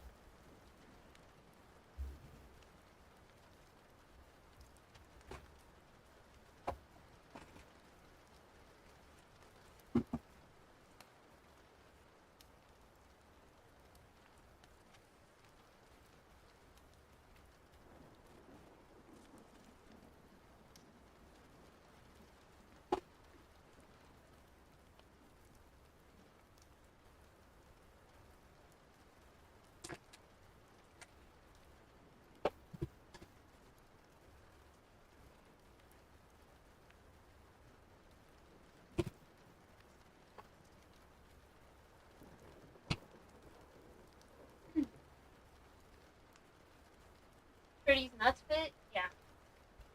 Yeah. Your nuts are small enough to fit.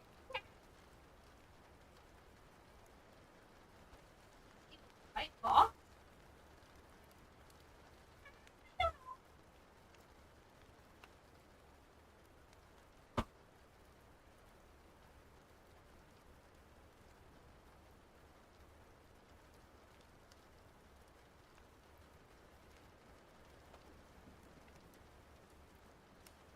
Okay.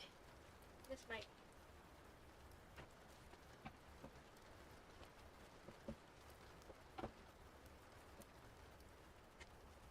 Never mind, I lied. This one's not it.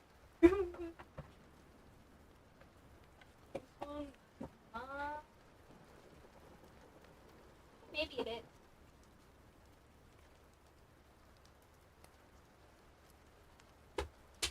Shit. Oh, shit. These are falling. Okay. Let's. Fuck. I can just.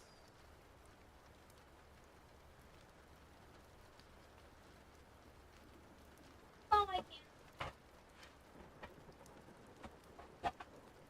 Do the progress on my fromage character now? Haven't you been updating me this whole time? Pretty sure. What's that stuff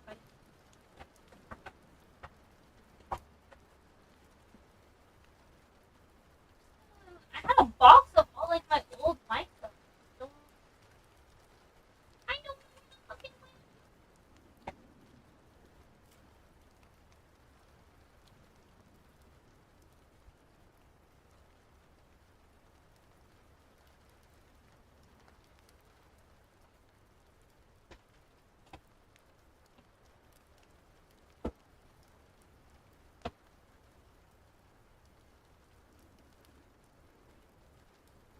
Haishe Freaky P, casually destroying everything else in the background.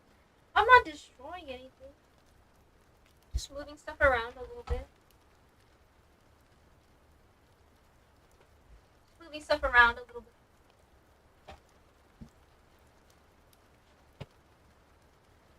Look, it's my box. I have a box I keep of like all my audio stuff.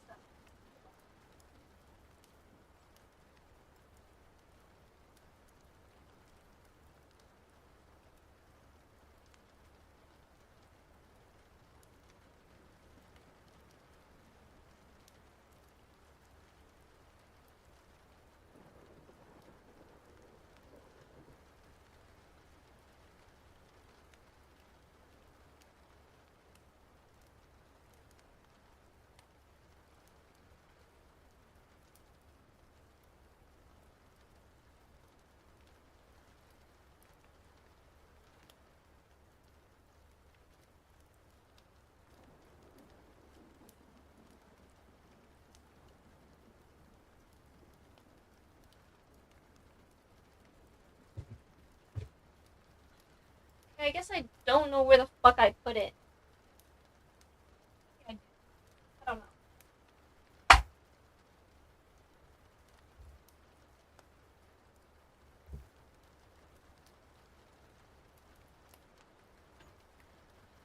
No, I don't, but maybe I do.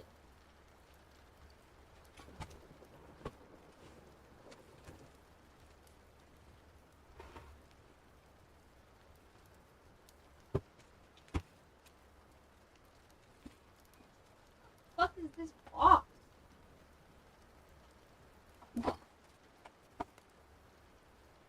Oh.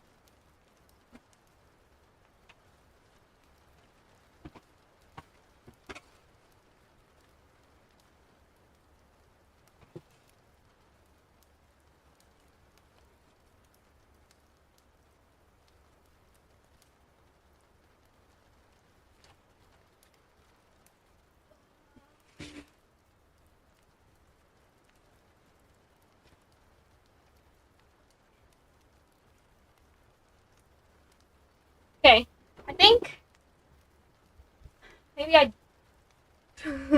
maybe I don't have shit. Small issue.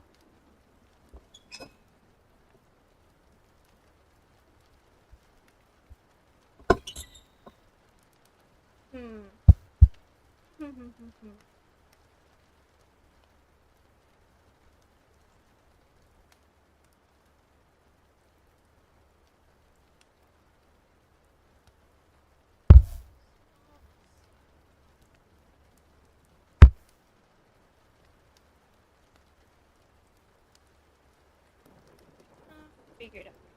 Maybe I can put it in this thingamajiggy of my old mic. Or maybe I can't because it's held on by screws.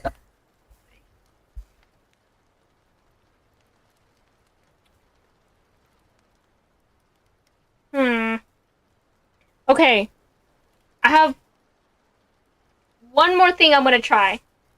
I'll be right back. Again. This has to work. It needs to.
Okay, I'm kind of back. I think I need to try one more thing.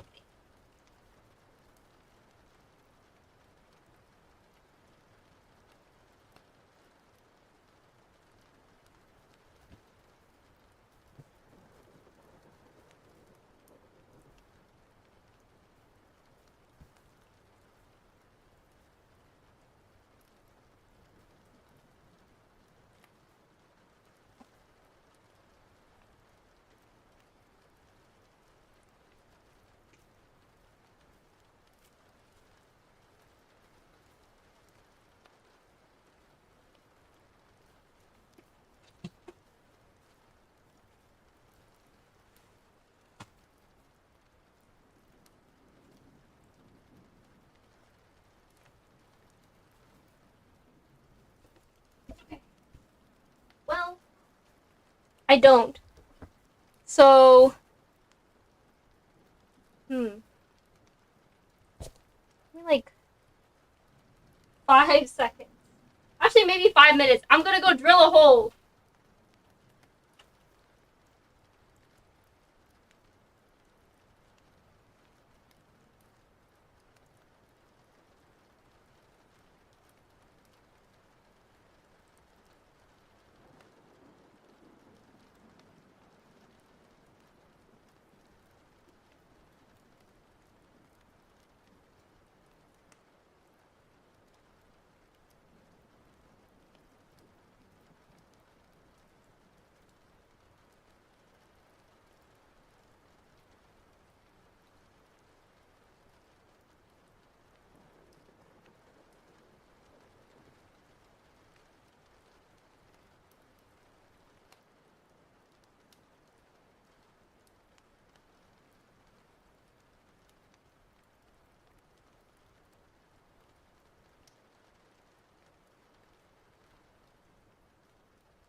Okay.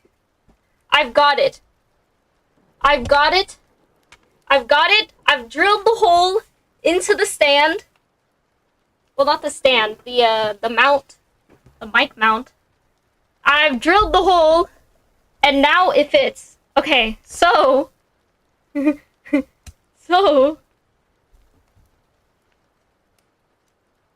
Where's my thingies? Hi, guys. Hi, Lucas. Think Haishe got murdered? No, I'm still very well alive. Do not prey on my downfall. If you guys didn't know this about me, where there's a will, there's a way, and I will find a way. I will find a way, and my way, it works. So, which way's the right way? This way.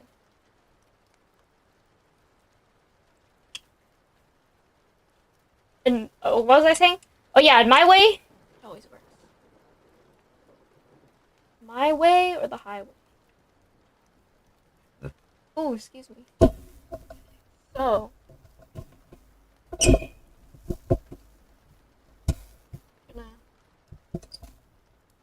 put this back in. It's a bit of a tight fit, but we've got it. Oh, hey, I'm missing something. Uh-oh, I'm missing something. You're back, thank you! I'm missing something. Hold on. There was a small disc that's supposed to be part of this, and I don't know where it has gone. I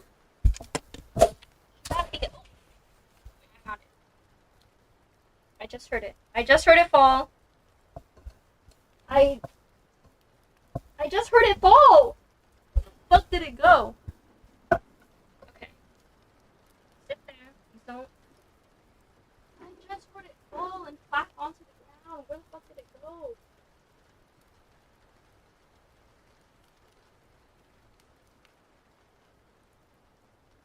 Huh. Huh.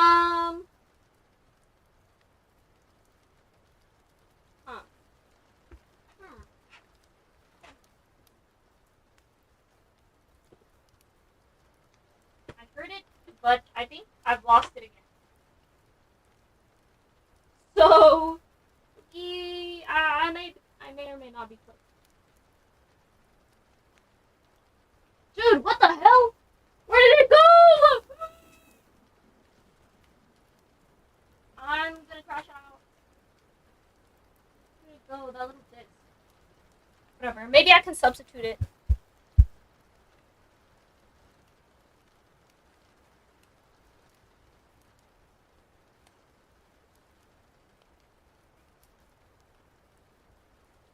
Maybe I can substitute.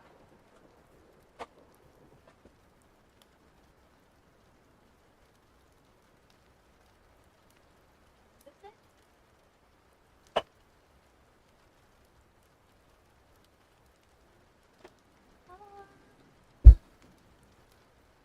I think this is it. Okay. Found a solution.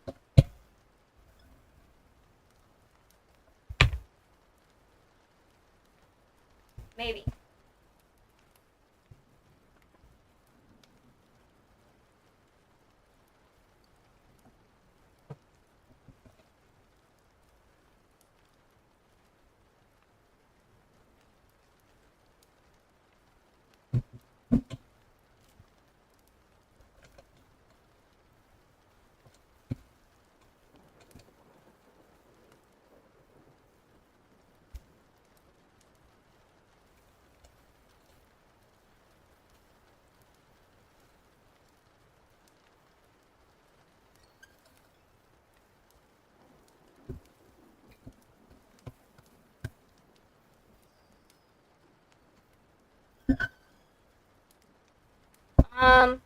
I have not found a solution. Ha, I lied.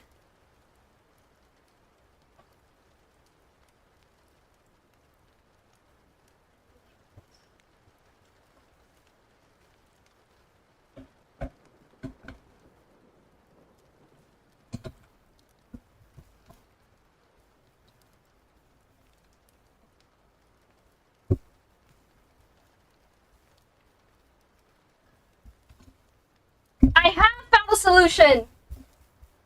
Hallelujah.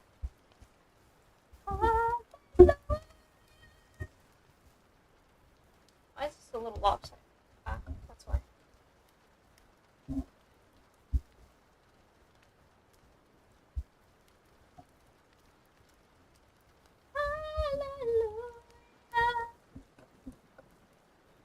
Hallelujah. Okay.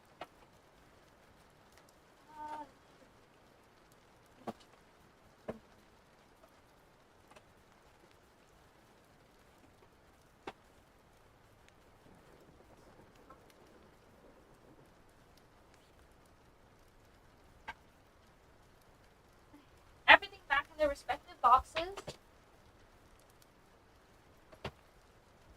Okay, time to plug and play. Let's plug. I do think I'm gonna have to put a pop filter on this.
Hello? Can you guys hear me? Is it working? Is it... Hello? Test, test, test. Okay, I think it's working. I think I got it working. Please let me know if it's working. Does it sound better? Need to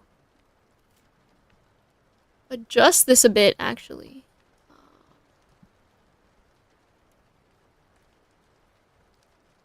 Okay. Okay, it's it's basically right next to my face.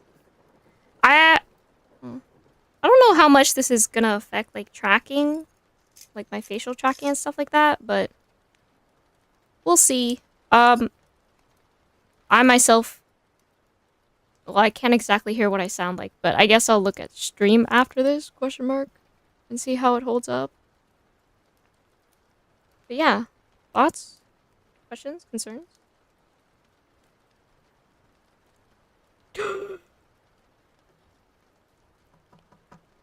Okay, I'm just testing how sensitive the mic is. Hello, Haz. Welcome in. Alright, thoughts on my new mic?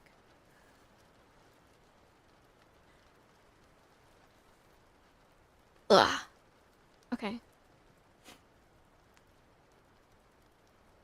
Man, it picks up on my fucking sniffle, huh?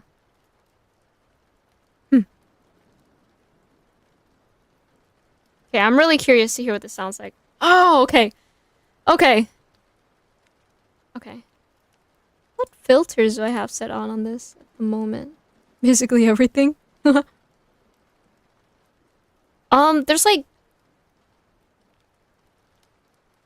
like switches on this mic and stuff, and I don't exactly know what the fuck it does. Don't know. Let me see if I can, I don't know, find some kind of... This has like really... Oh, in the box. Here we go. Text specs, maybe? Instant response. Continuation switch, I know that. What's the other switch for? Is this to turn it on and off? I'm curious. Testing? Oh no, okay. I don't exactly know what that does. Cool. Okay, so let's get back to it.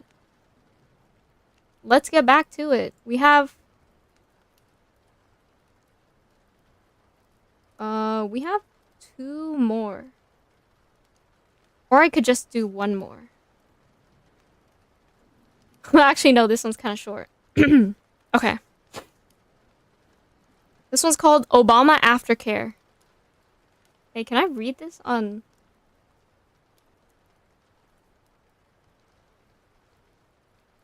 Yeah, I can. It should be fine. Obama Aftercare. Harry was dressed to the nines, his usually unruly hair slicked back for the momentous occasion. One Direction had been invited to play at the White House in honor of the president's daughter's birthday party. Harry had never met the president. He'd seen the pictures. Well, if he was being honest, he looked at them quite often, when the rest of the band was out having a drink. And guiltily, he locked himself up in his bedroom with a box of tissues and some lotion. That smile. Those eyes. It was enough to send a thrill down his spine. The rest of the band was vocal in their excitement, but Harry was more grave. Their private concert had gone swimmingly, but during the concert, he'd met the president's eyes. Every other Obama was smiling and clapping their hands to the beat, but the president was not. The look on his face was intense, like looking directly into a fluorescent light bulb. The tension between them was palpable. But Harry just looked away and tried not to let it faze him as they played through the rest of the concert. They had been invited... Oh, I lost my space. They had been invited to dinner with the family afterwards, and the prospect of being so close to the president was daunting in the extreme. And yet, it was all he wanted. When they arrived at the White House dining room, Obama's girls were eager to meet him. But as he spoke with them, he had eyes for only one person, and his gaze was just as fixed. If Michelle noticed, she paid it no mind. Once they were seated, Harry found himself right next to the president, close enough almost to reach out and touch him, as he imagined doing so many times. And that's when he felt Obama's hand trailing up the inside of his thigh. They exchanged a shocked glance, which quickly turned to desire. Obama thanked them all graciously for dinner. But when the rest of the band left, Harry insisted he would catch a cab home. The president's gaze was boring into his back. And then it was just the two of them and the NSA, alone in the large private dining room. Harry was certain that one of them made the first advance, but his hands were on the president's arse before he could register what was happening. He raked his fingers through the graying hair as their mouths met in a flurry of passion. Barack, Harry murmured, eyes half lidded and less. I've waited for this for so long. Obama just kissed him again and nodded. Come with me, he said. We can't use the bedroom because Michelle is a light sleeper. But I know another place, he whispered against the shell of Harry's ear. He shivered.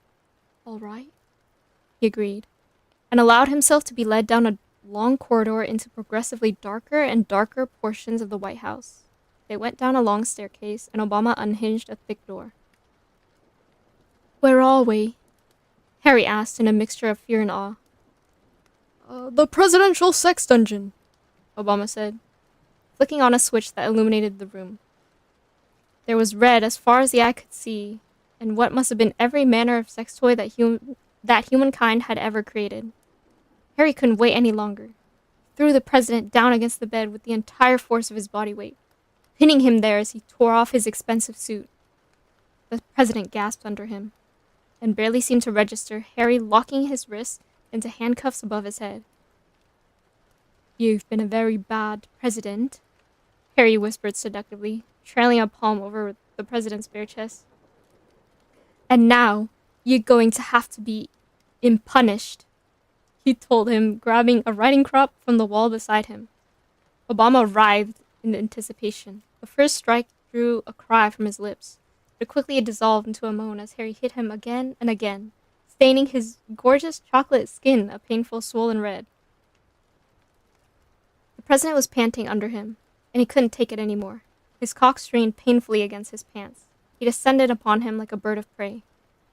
When they were finished, both spent and tired in each other's arms, Harry delicately pressed his lips against each and every welt he caused. I love you, Brock, he whispered quietly, trailing a hand along the chiseled curve of his jawline, and then moving to trace his shapely lips. Brock laughed, a sound deep and resonant, and he kissed his fingers, carting a hand through Harry's mussed hair as he brought his head to lay on his chest. I love you too, Harry Styles. Yeah, and that was Obama Aftercare. It's pretty short. I would say, it's pretty good. What am I actually have read this one before on one of my streams. Yeah, I just wanted to read it again.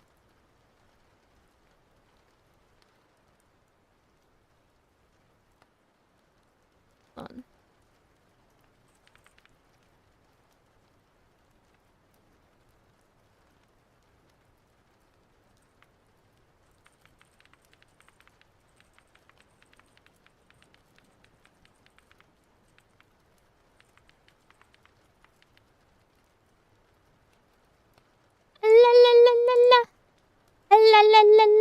Okay.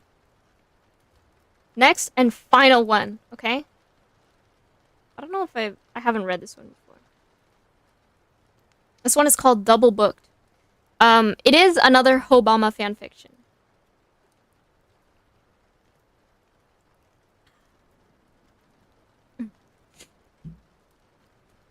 Harry Styles arrived at the White House, bags in hand. He still couldn't believe that Joe Biden had invited him to do a concert at the White House. Who knew that Biden was such a big fan? As Harry, Biden, and other members of the White House sat down for dinner, the doorbell rang. One of the staff members went to answer, and in walked Obama? I need to adjust my mic a little bit. Okay. Obama was happy staying with his old friend for a few days. He needed a distraction from his divorce with Michelle? Hey, Joe. Obama said, before noticing Harry. Harry Styles? What are you doing here? Obama sat across from Harry at the table. As he studied the singer's confused face, he noticed how cute Harry was. Quickly pushed the thought out of his head and turned back to his president friend. Oh no, Biden said.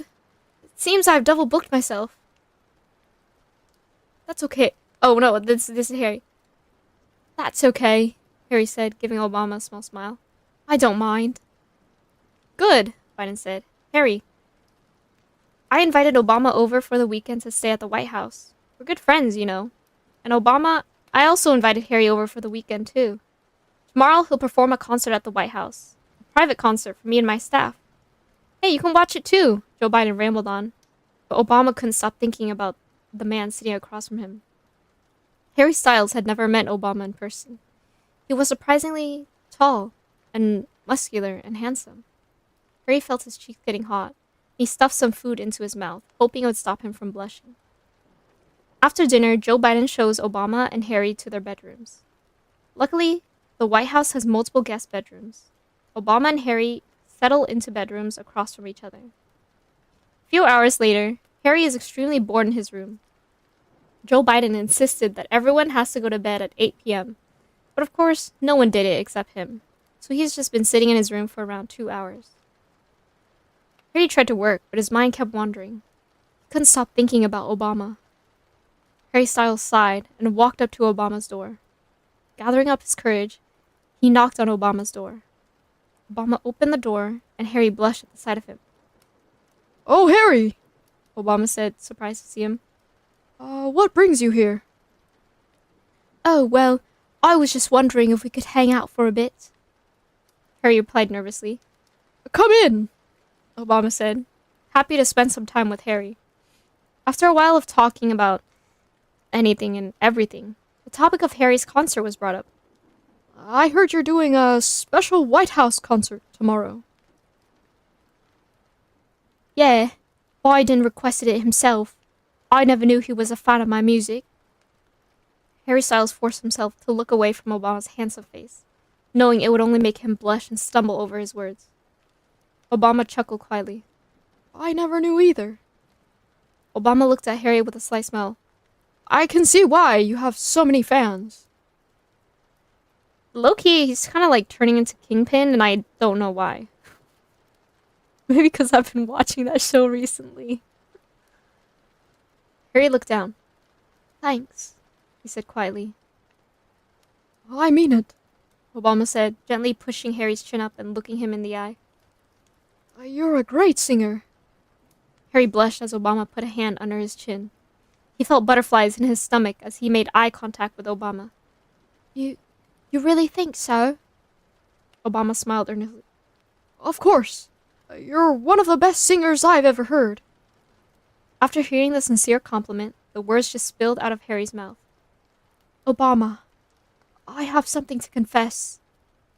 I really like you. I really do. I know we've only met earlier today, but... Obama interrupts him. I like you too, Harry. And please, call me Brock. Harry beams at his words, and he pulls Obama into a hug. He wishes he could stay in this moment forever. Obama's strong arms wrapped around him, his head free of worries. Eventually, they pull away from each other. I really should head... Oh, no. I really should head back soon. It's getting late. Although Obama was disappointed, he knew that Harry had to wake up early for his concert tomorrow. Good night, Harry. Good night, Brock. Harry went back to his own bedroom and flopped down on the bed. He went to sleep easily, content after his night with Obama. The next morning went by in blur for Harry. Concert this and concert that, and before he knew it, he was stepping onto the White House's stage. As he stepped out, he heard the usual excited screams. But instead of teen girls' shrieks, it was weak old man shouts. What? He looked down at the crowd below him. It was a much smaller crowd than he was used to, but probably the most important one. Looking into the crowd, he saw Biden and Obama standing next to each other in the front row. He cleared his throat and began. Hello, White House. this causing even more screaming in the crowd, but he motioned for the crowd to be silent. Before I start, I have an important announcement to make, Harry said, hoping no one could see his voice trembling. He was so nervous, but he couldn't go back now. I want to dedicate this performance to someone special. Someone that I've only met recently, but has stolen my heart nonetheless. This was it. Harry mustered up his courage and said, Barack Obama, I love you. Obama's jaw dropped at the announcement. Of course he loved the singer back. But he hadn't expected Harry to make their relationship so public so quickly, especially when Obama had only gotten divorced a month earlier. Still, those worries were nothing compared to the happiness he felt. I love you too, Harry! He shouted at the stage. Harry flashes Obama a wide grin, his cheeks pink. Once the crowd had calmed down, Harry said, Well, let's get this show started. That